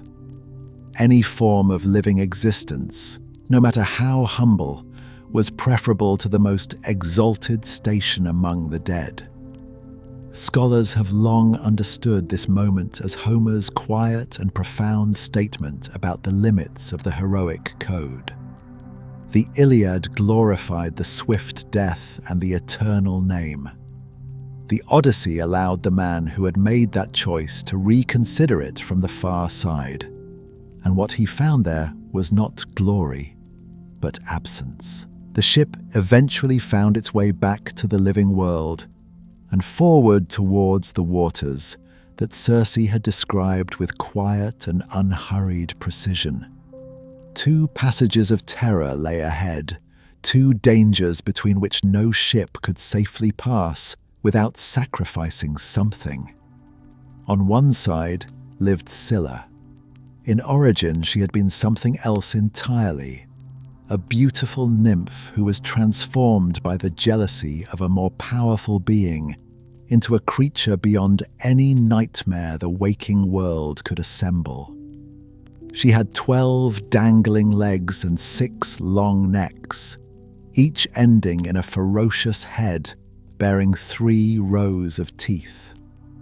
She lived in a cave high in the cliff face above the strait, and she leaned down when ships passed and plucked sailors from the decks with a patient and methodical efficiency. On the other side waited Charybdis, a vast churning void in the water, sometimes said to be a daughter of Poseidon and the earth herself, who swallowed the sea 3 times a day and expelled it again with a force that could break any ship that came within reach of the whirlpool she created. To sail directly into Charybdis was to lose the ship entire. The narrow passage between them was the Strait of Messina, the channel that separated Sicily from the coast of Calabria on the Italian mainland, a place where the ancient geography matched the myth with uncomfortable precision, where the currents were unpredictable and the rocks on both sides had swallowed vessels over generations. Circe had already told Odysseus that there was no version of this passage that carried no cost. The choice was not between safety and danger. The choice was between a certain and limited loss and a possible total destruction. 6 men, or the entire ship. That was the arithmetic of the strait. Odysseus made his choice. He told his men to row hard toward one shore, and he kept the rest to himself. Scylla descended from her cave and took 6 men from the deck of the ship. They were among the strongest of the crew, chosen not by Odysseus, but by the reach of those 6 heads. And they cried out as they were carried upward, calling his name, reaching toward him with their hands, until they were gone, and the strait was behind the ship, and the sound of their voices was swallowed by the water. Odysseus, who had fought at Troy for 10 years, who had faced the Cyclops and the Laestrygonians and the enchantments of Circe, later said that in all his voyaging that moment was the most terrible thing his eyes had ever witnessed. The helplessness of it, the precision of it, the fact that he had known it was coming and had chosen it, and had said nothing to the men who died. The ship moved on. The strait widened behind them. The sea opened again into the familiar vastness of the Mediterranean, and somewhere in that vastness lay Thrinacia and the sacred cattle that the dead seer had warned him about, that Circe had warned him about, that every source of divine knowledge available to him had pointed toward as the decisive test of whether any of them would ever see home again. The physical dangers of the sea had taken their toll across the long months of the voyage. The men were exhausted, grieving, reduced in number. They had passed through the underworld and come back. They had survived the Sirens and their promise of all knowledge, the mast-bound hero. Hearing what no mortal ears were supposed to hear while his crew rode on in deaf safety. They had passed Scylla and paid the price of passage. Having passed through death itself and navigated the most terrible physical dangers of the sea, Odysseus might have imagined that the worst of his trials was behind him, but the gravest catastrophe of the entire voyage was still waiting. And it would come not from a monster or a god, but from the hunger and exhaustion of his own men. Chapter 5: Cattle of the Sun and the Island of Calypso. Somewhere in the deep and ancient waters of the Mediterranean, a single ship moved slowly through the haze of myth and memory. Odysseus and what remained of his crew had passed through terrors that most men would never have survived. The song of the Sirens, the churning throat of Charybdis, the many-headed shadow of Scylla.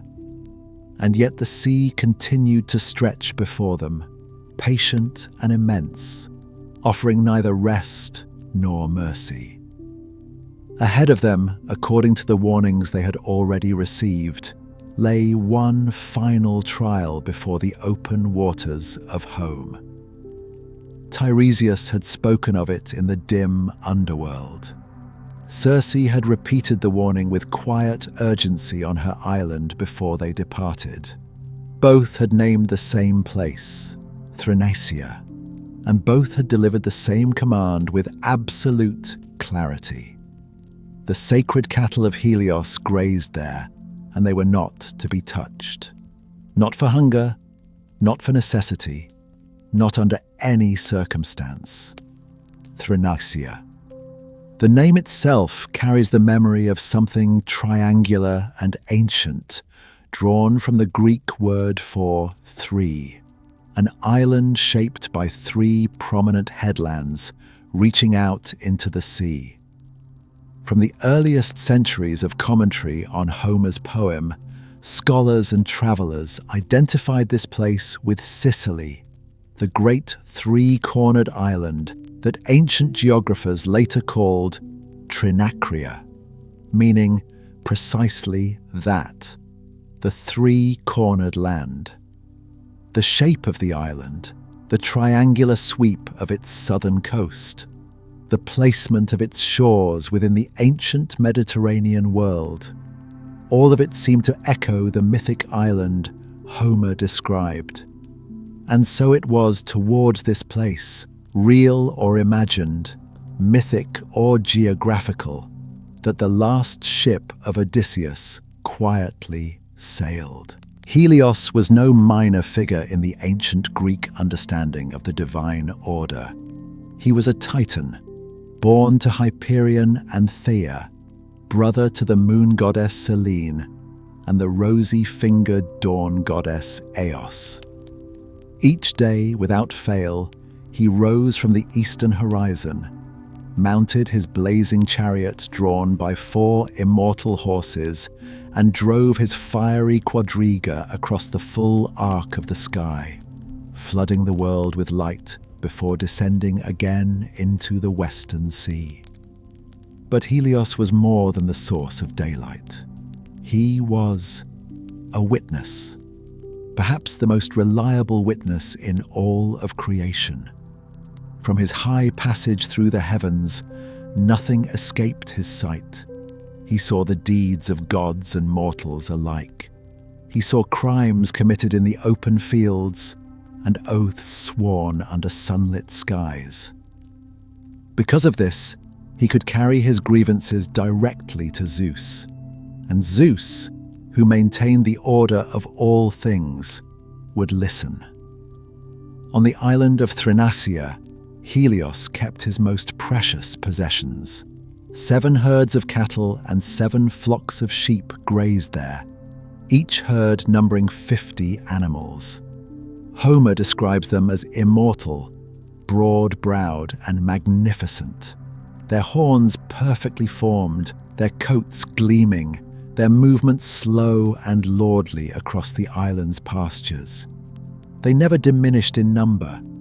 They never aged. They simply existed as the sun itself existed, permanent, radiant, beyond the reach of ordinary time. Guarding them were his daughters, Lampetia and Phaethusa, two divine figures who tended the herds with quiet devotion, watching over the sacred animals, and, as the crew of Odysseus would soon discover, watching everything else that happened on the island as well. The warnings had been delivered with a rare kind of urgency, the kind that carries the weight of something already foreseen. In the underworld, the blind prophet Tiresias had spoken to Odysseus plainly. Reach Thrinacia. Do not harm the cattle of Helios. If none are touched, all will be well, and the crew will find their way home. But if even one animal is slaughtered, the ship will be destroyed, and the men will perish. Odysseus alone might survive, but he would arrive in Ithaca, broken, alone, and long delayed. Circe had repeated this warning when Odysseus returned to her island after his descent into the underworld. Her counsel was even more precise. She urged him to make his men swear a formal oath, not merely a promise, but a binding vow, that they would not lay hands on the sacred herd.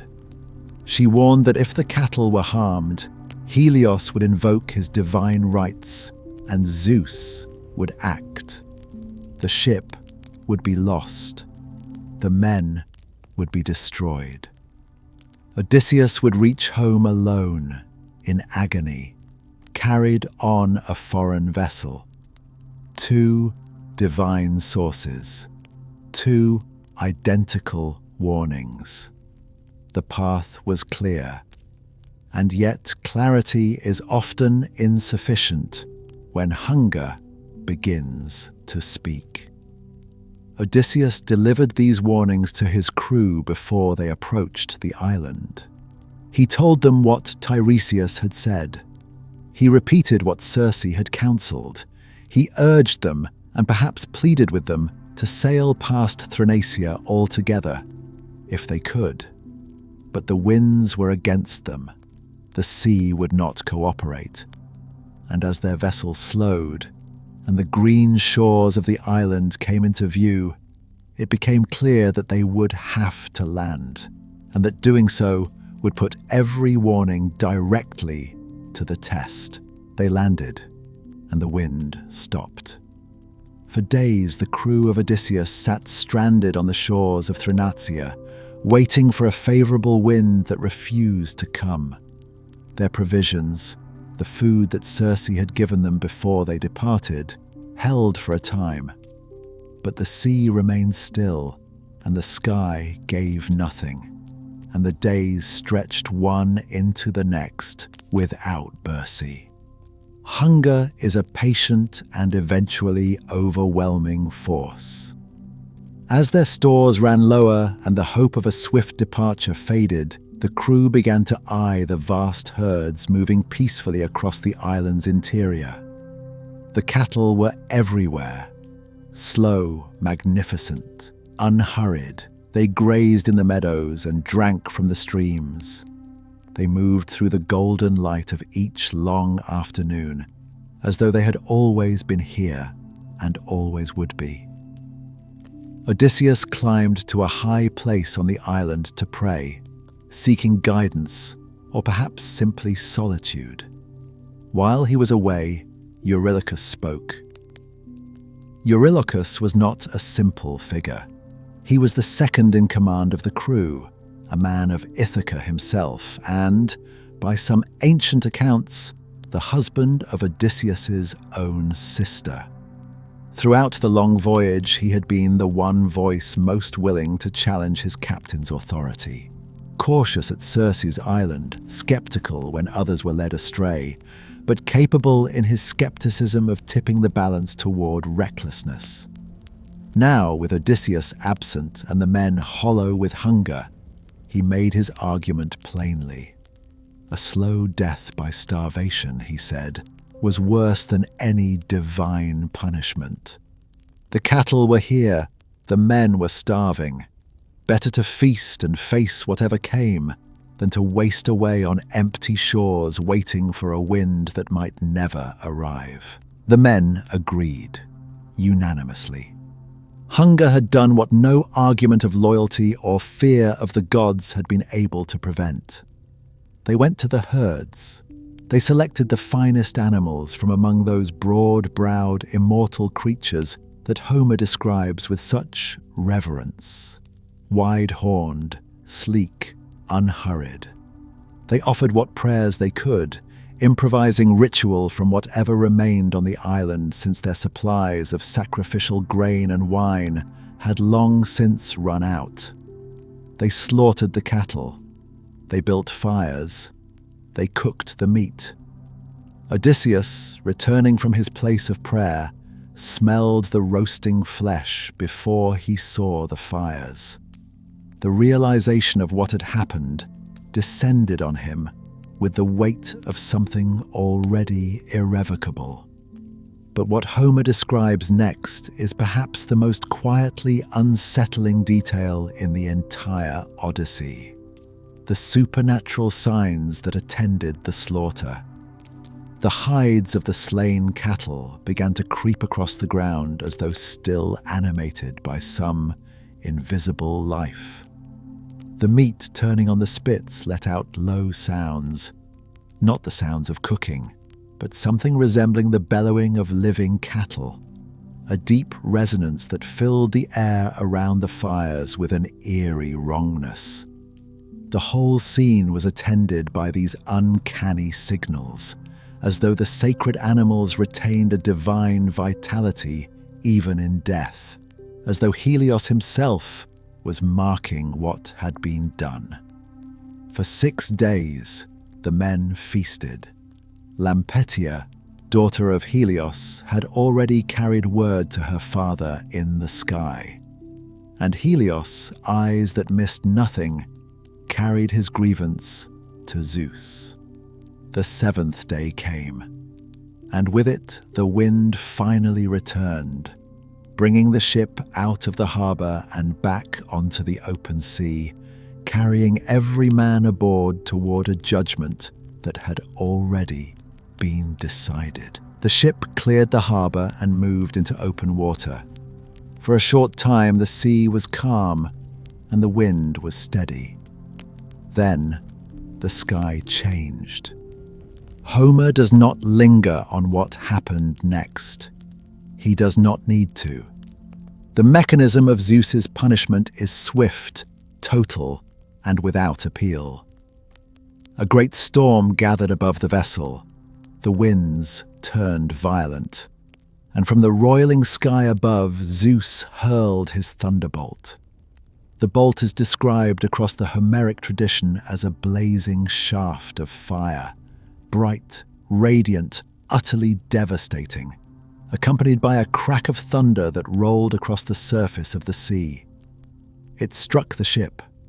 The vessel split apart, the mast broke, the timbers scattered across the churning water, and the men, every last one of them, were thrown into the sea and drowned. This was not incidental destruction. This was divine justice, precise and deliberate. Helios had appealed to Zeus. Zeus had delivered his verdict. The instrument was fire from heaven, and its execution was immediate. The episode of the Cattle of the Sun illuminates something fundamental about the ancient Greek understanding of divine order. The gods did not merely observe from a comfortable distance. They intervened, they enforced, and the limit of what human endurance could justify, even genuine, desperate, starving hunger, did not extend to the violation of sacred law. The men had been warned twice, by two prophetic voices. They had sworn oaths, and they had broken those oaths in the face of physical desperation. Odysseus himself had not partaken of the forbidden meal. He had prayed, he had refused, and now, clinging to the wreckage of what had once been his fleet, he alone remained, the last man floating on a silent and indifferent sea. 9 days. That is how long Odysseus drifted, clinging to the broken remnants of his ship, a mast, a fragment of keel, the wreckage that the storm had scattered across the surface of the sea. He floated alone through the open water. The research preserves the detail of Ino, known also as the sea goddess Leucothea, who in the ancient tradition offered Odysseus a protective veil to help him endure the waters, a gesture of divine grace extended to the solitary survivor in the midst of catastrophic loss. 9 days of sun and salt water and silence. 9 days without crew, without ship, without any destination that could be named. The great cunning of Odysseus, the intelligence that had threaded its way through monsters and witches and the kingdom of the dead, was of no particular use here. There was nothing to outwit. There was only the water and the drifting and the slow passage of days. This moment, quiet as it is in the telling, represents the absolute low point of Odysseus's journey. Every ship he had commanded was now gone. Every man who had sailed with him from Troy was dead. The fleet that had set out from the shores of the Trojan coast, 12 ships in the old traditions, had been reduced, over years of wandering and catastrophe, to this: a single man on a fragment of wood, alone on the open sea. The losses had accumulated across the entire poem. Men taken by Polyphemus in his cave, men transformed by Circe, men pulled away by Charybdis, men drowned by the storm on Zeus's orders. And now, on the 9th morning, the drifting finally ended. A shore appeared, an island rose from the water, and Odysseus, barely alive, was carried by the current onto the sands of Ogygia. Homer called it the navel of the sea, a place set apart from the known world, remote beyond the reach of ordinary navigation, hidden at the edge of things. It was not a harsh place. It was, by every description the poem offers, extraordinarily beautiful. Lush and green, perfumed with cedar and cypress, and the particular richness of a landscape that has never been disturbed by human industry.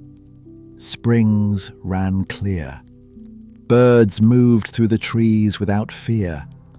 The whole island seemed to breathe with a quiet, undisturbed life that belonged to another order of existence entirely.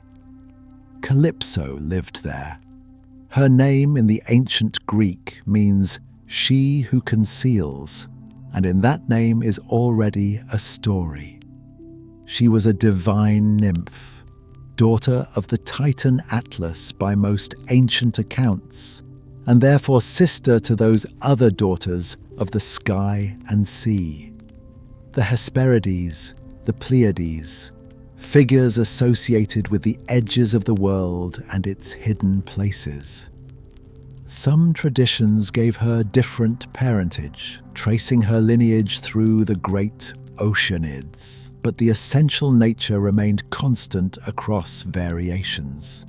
She was immortal, she was beautiful, and she ruled a place that existed beyond the ordinary boundaries of human geography. Scholars across centuries have tried to locate Ogygia on actual maps. The island of Gozo, off Malta, carries a cave still called by Calypso's name. The Greek island of Othonoi, near Corfu, has been proposed. So have Perigil, a tiny island near Morocco, and the enclave of Ceuta on the African coast. Some ancient thinkers placed Ogygia far to the west, beyond the Pillars of Hercules, in the realm of the Atlantic. The diversity of these proposals reflects the ancient view that Ogygia lay at the very edge of the world, a place that could be pointed to, but never quite reached. Calypso took Odysseus in. She sheltered him, cared for him, and in time came to love him. She offered him what no mortal had ever been offered so plainly and so sincerely: immortality. She told him that if he remained with her, he would never age, never die, never know the diminishment that came for every mortal life eventually. He would live forever in this green and hidden paradise, her companion and her husband, exempt from all the suffering that awaited ordinary men. It was not a small offer. It was, by any reasonable measure, everything, and Odysseus refused it. Each morning, or so Homer tells us, he walked down to the shore of Ogygia and sat watching the sea. He wept, not with weakness, but with a grief that was entirely clear-eyed, the grief of a man who knew exactly what he wanted and could not reach it. He wanted Ithaca. He wanted Penelope, his mortal wife, whom he acknowledged as less beautiful than the immortal nymph who held him. He wanted his son. He wanted his home, with all its smallness and all its difficulties and all the particular weight of a mortal life that could end. Scholars have long understood this moment as the philosophical center of the Odyssey. Odysseus's refusal is not impulsive or unconsidered. It is a deliberate affirmation of what the ancient Greeks understood to be the source of heroic meaning: nostos, the return home, and kleos, the reputation earned through struggle and suffering. Immortality offered by a lesser divine power, divorced from the obligations of family and kingship and human community, was not truly life as the Greeks understood it. It was a beautiful, permanent exile, a concealment, as Calypso's very name implied. He wept, and he waited. 7 years passed. 7 years is a long time by any measure. But the gods, who live outside of time, eventually turned their attention back to the shore of Ogygia. The moment of change came from Olympus. The gods assembled in council, and it was Athena, Odysseus's most steadfast divine ally throughout the poem, who brought the matter before Zeus. Her argument was clear and morally grounded. Odysseus had served the gods faithfully. He had endured more than any man could reasonably have been asked to endure. He had refused the cattle of the sun. He had descended into the underworld. He had survived things that should have destroyed him. And now, through no fault of his own, he was held on an island at the edge of the world by a nymph, whose love, however genuine, was keeping him from everything that made his life meaningful. Zeus listened, and Zeus agreed. Hermes was dispatched to Ogygia, the divine messenger moving across the sea with the lightness of a seabird skimming the waves, carrying the decree of Olympus down to the hidden island where Calypso had lived alone with her captive hero for 7 years. Calypso was not pleased. She received the message with a bitterness that Homer renders with striking sympathy. The nymph who argued with real feeling that the gods found it easy to begrudge immortal women their love for mortal men, while gods who loved mortal women faced no such interference. Her protest was heard, and then, having spoken her mind, she obeyed. She told Odysseus he was free to leave. She provided him with timber and tools to build a raft. She gave him provisions and a favorable wind. She pointed him toward the stars by which he should navigate. The concealment, at last, was lifted. While Odysseus sat weeping on the shores of Ogygia, the world he had left behind had not remained still. In Ithaca, his palace had been overtaken. More than 100 men, young aristocrats from across the surrounding islands, had taken up residence in the royal hall, consuming Odysseus's stores, competing for the hand of his wife Penelope, and pressing her towards a choice that would effectively transfer the kingdom to whoever she selected. They were not a unified threat, but a chaotic one. Over 100 hungry, restless, entitled men whose presence represented everything that was wrong with Ithaca in the king's absence. Sacred hospitality had been inverted. Legitimate royal authority had no voice. The kingdom drifted. Penelope endured. She had devised her famous ruse, weaving a burial shroud for the elderly Laertes, Odysseus's father, by day and quietly unraveling it each night. For 3 years, this deception held. Then, a palace maid exposed the trick, and the shroud was finished, and the pressure on Penelope grew heavier still. And Telemachus, the son who had been a small child when Odysseus sailed away, had grown into a young man uncertain of his own authority. Guided by Athena, he had ventured out on his own journey to seek news of his father, visiting Nestor in Pylos and Menelaus in Sparta. From Menelaus and Helen, he had received the most precise information available. Odysseus was alive, held on the island of Ogygia by the nymph Calypso. The knowledge was real. The homecoming, however, remained far away. After 7 years of weeping on the shores of paradise, Odysseus would finally be given his chance to sail again.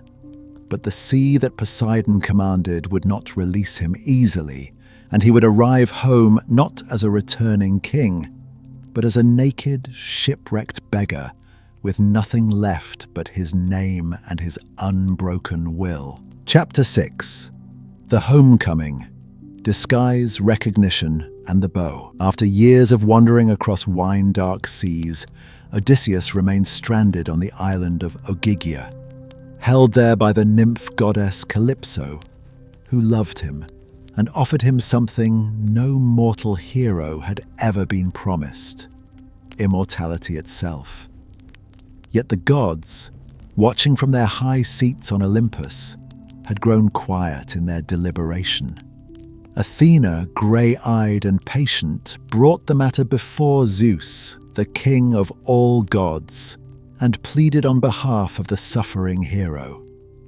Her appeal moved through the divine court as all such appeals did, with measured authority, structured argument, and the weight of divine hierarchy behind it. Zeus listened, and Zeus agreed.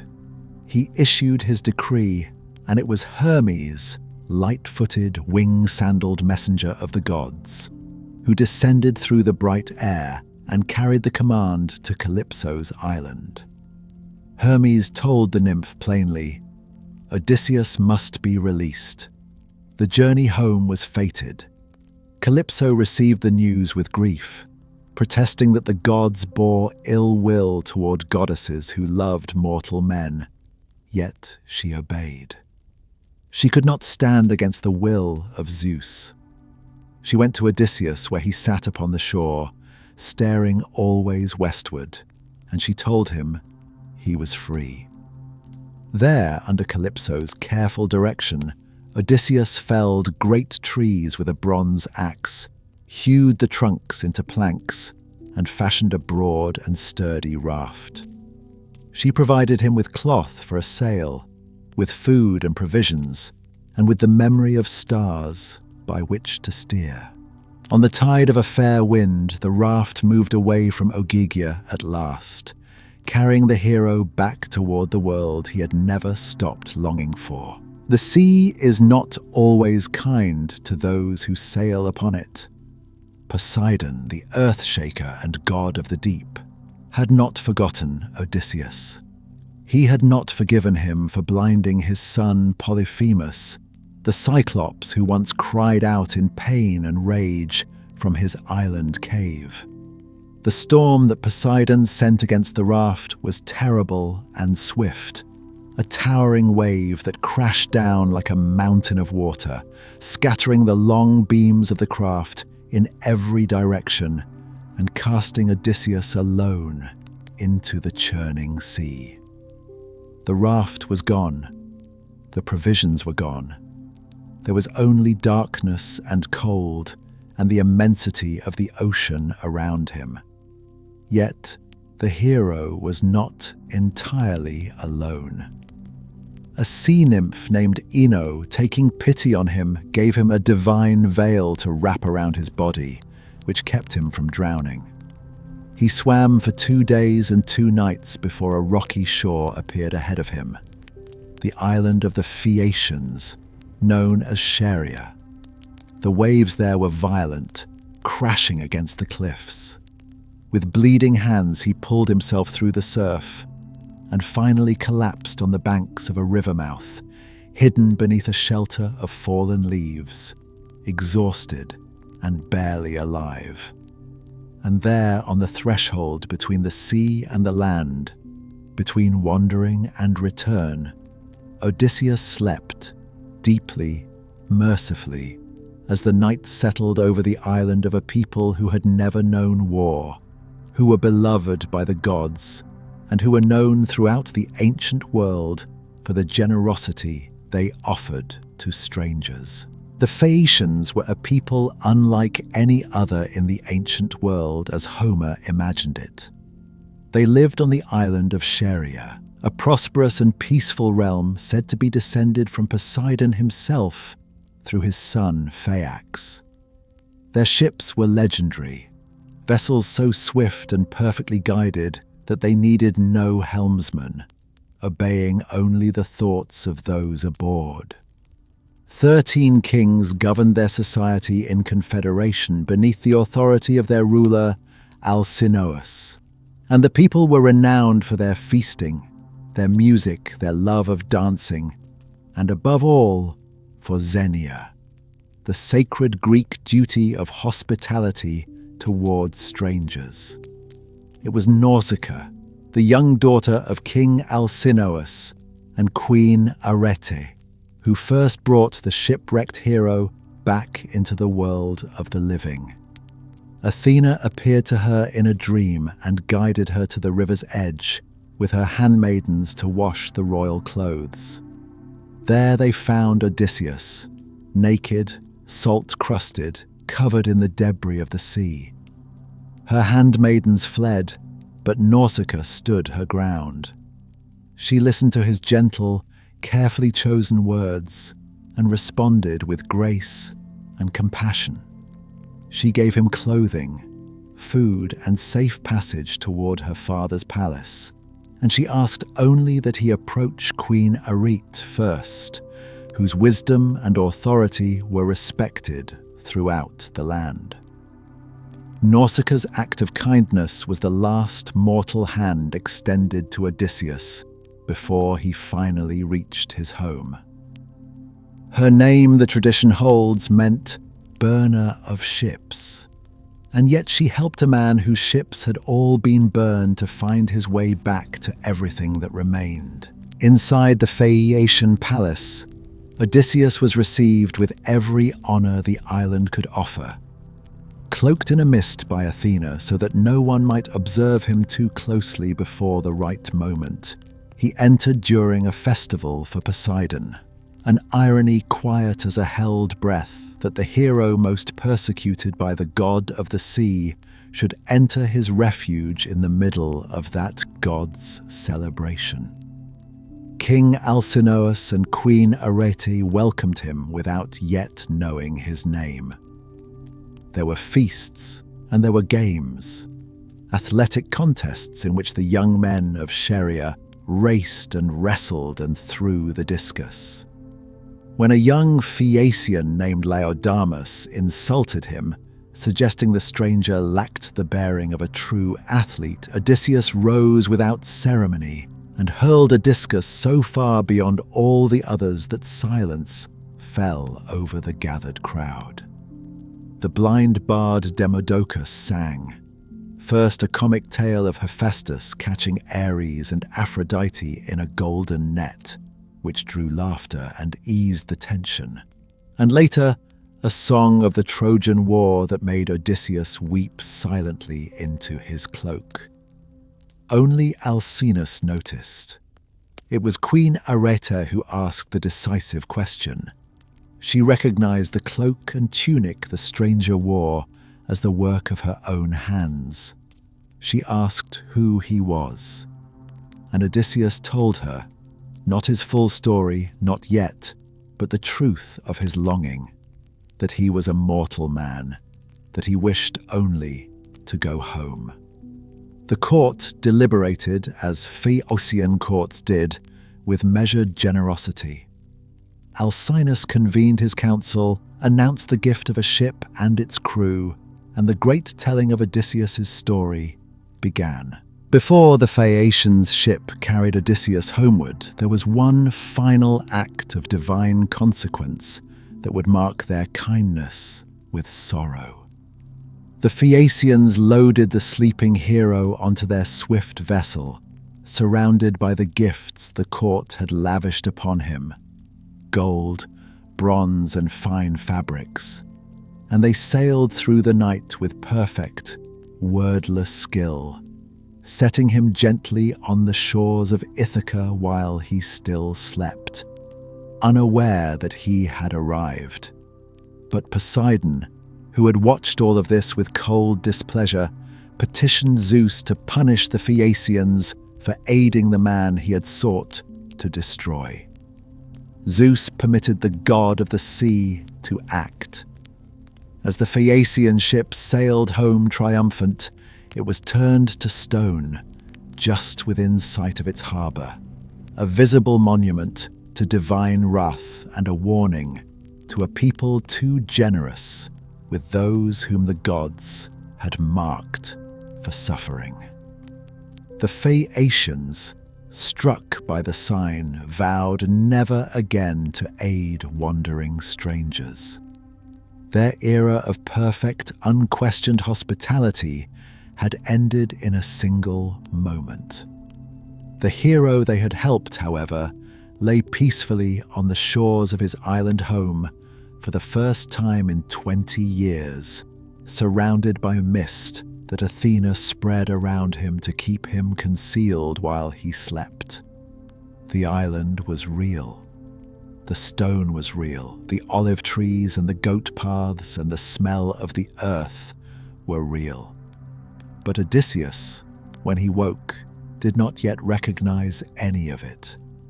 Athena appeared to him and told him the truth gently, as she always did, and then began to dress him once again in the disguise that would carry him to the very edge of his own life before he could reclaim it.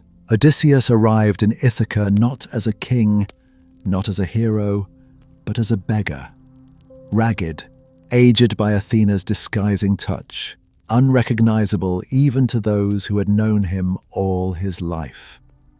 He made his way first to the hut of Eumaeus, his swineherd, a man who had served his household for decades. Eumaeus was not born to servitude. He had been a child of royal lineage, sold into bondage by misfortune. Yet he had served Odysseus's father Laertes faithfully and continued to tend the pigs with the same devotion even as the suitors consumed the palace's wealth. When the stranger appeared at his door, Eumaeus did not ask questions before offering bread, wine, and warmth. He simply gave. He spoke bitterly of the suitors who were ruining his master's home and of his loyal affection for the family he served. He did not know that the man across the fire from him was Odysseus himself. It was here in this humble shelter on the outskirts of Ithaca that Telemachus arrived, grown now into young manhood, having travelled to Pylos and Sparta in search of news of his father. Athena lifted her disguise briefly. Son and father looked at one another across the small space of the swineherd's hut. They wept. The embrace was fierce and trembling. 20 years of absence collapsed into a single moment of recognition. And almost immediately, before the tears had dried, they were already making plans. The suitors would have to be dealt with. The palace would have to be reclaimed, and the beggar's disguise would have to hold just a little longer. When the disguised Odysseus finally entered his own palace, he passed through its great gates as a stranger passes through another man's door, cautiously, humbly, unremarked. The suitors filled the hall, raucous and careless with the household's wine and food.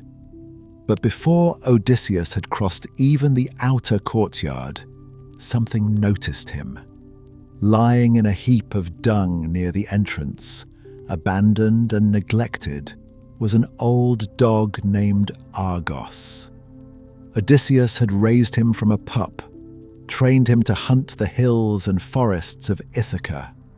Now, after 20 years, Argos lay nearly dead, his body thin, his coat matted, his days obviously ending.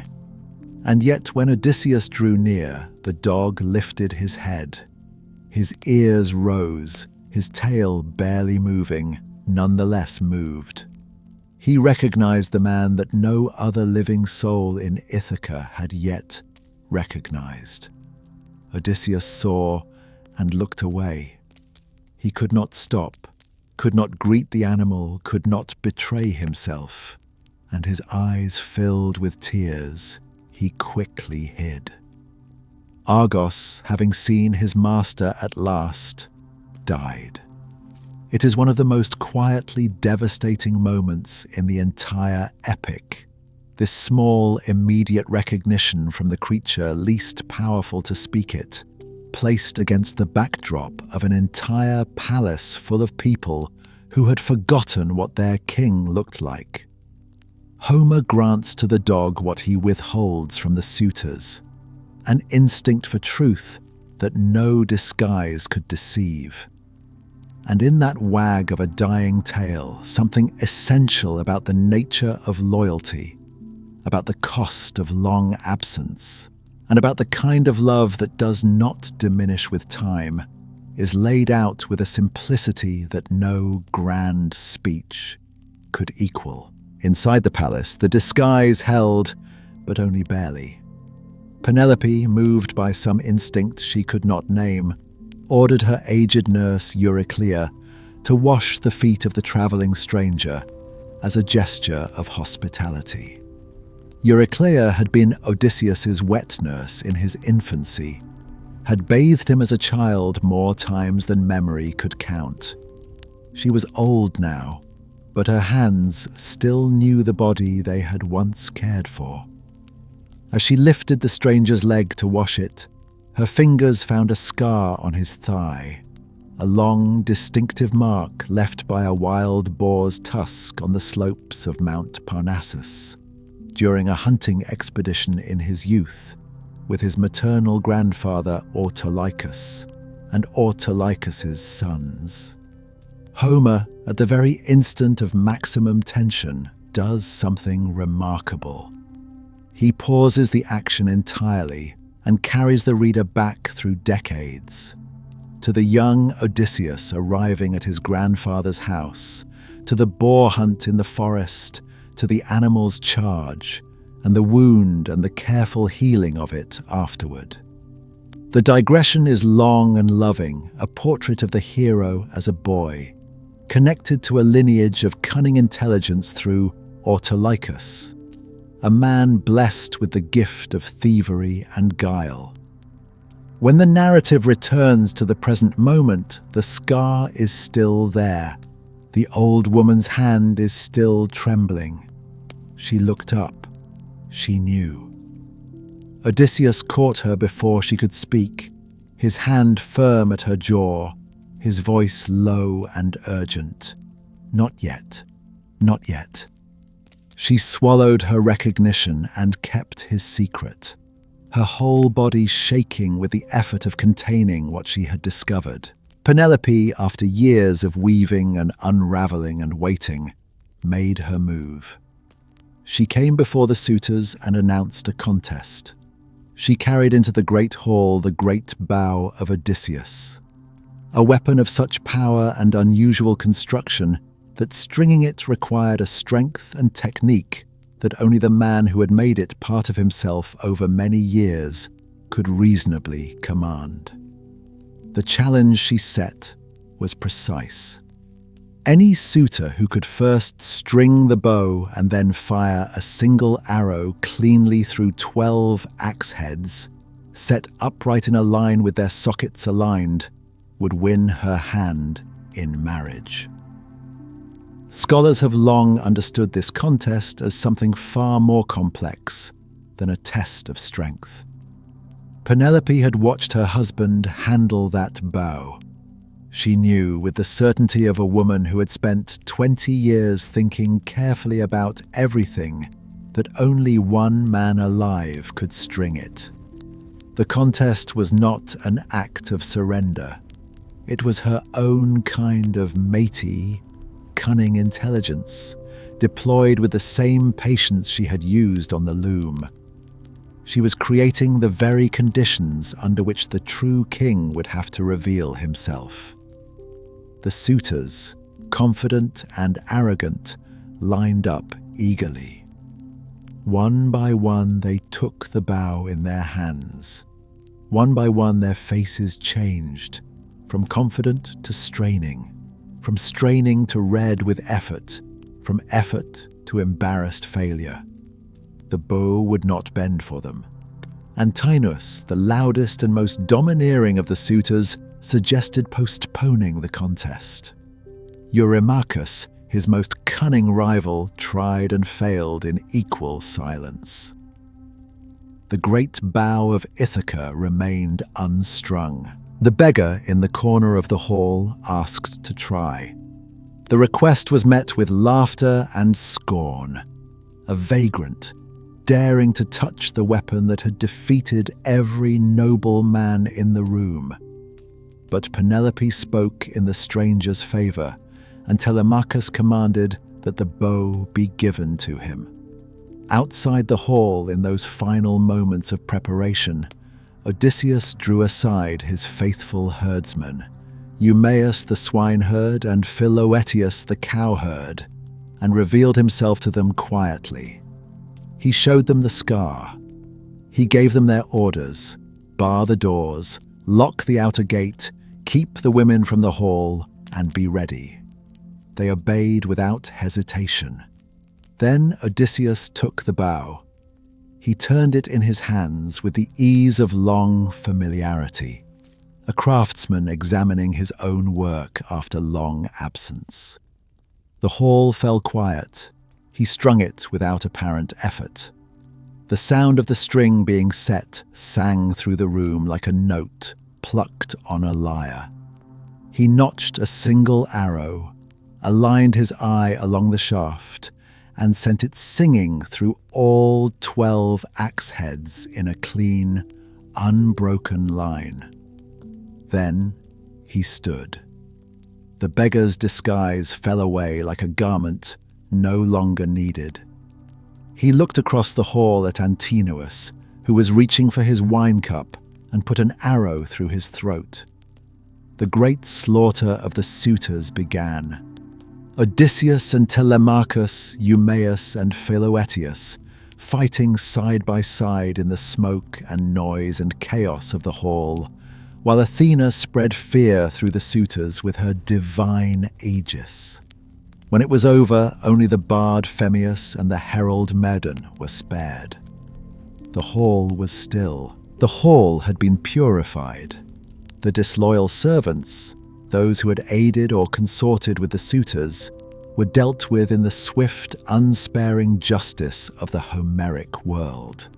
The treacherous male slaves who had armed the suitors were executed, and the unfaithful women of the household were hanged from the rafters. Homeric justice was retributive and total. Betrayal of the lord and the household carried a price that the world of the Odyssey did not soften or apologize for. And then there was Penelope. She sat upstairs, having been kept from the hall, and she came down cautiously, still not certain, still not persuaded, still loyal to the patient intelligence that had kept her and her household alive for 20 years. When the stranger who had killed the suitors sat before her, she did not rush into his arms. She tested him. She told Euryclea to bring their marriage bed out of the bedroom and set it elsewhere for the guest. Odysseus erupted with sudden, genuine outrage. Not the performance of a disguise, but the raw reaction of a man who had built something with his own hands. He described the bed exactly, how he had fashioned it himself, how one of its legs was the living trunk of a rooted olive tree, how the frame grew directly from the earth and could not be moved by any force. Only he could have known this. Only he had built it. The secret was the proof. Penelope's composure broke at last, and she wept, and he wept, and they came together in the way that only two people who have survived impossible distances can, quietly, completely, without any need for further explanation. And so, the longest journey in Greek mythology ends, not with divine fanfare or a hero's monument, but with a man and a woman sitting together in the dark of their ancient bedroom, each having survived 20 years of separation through the same qualities of mind, recognizing each other at last in the quiet language of a secret only they have ever shared.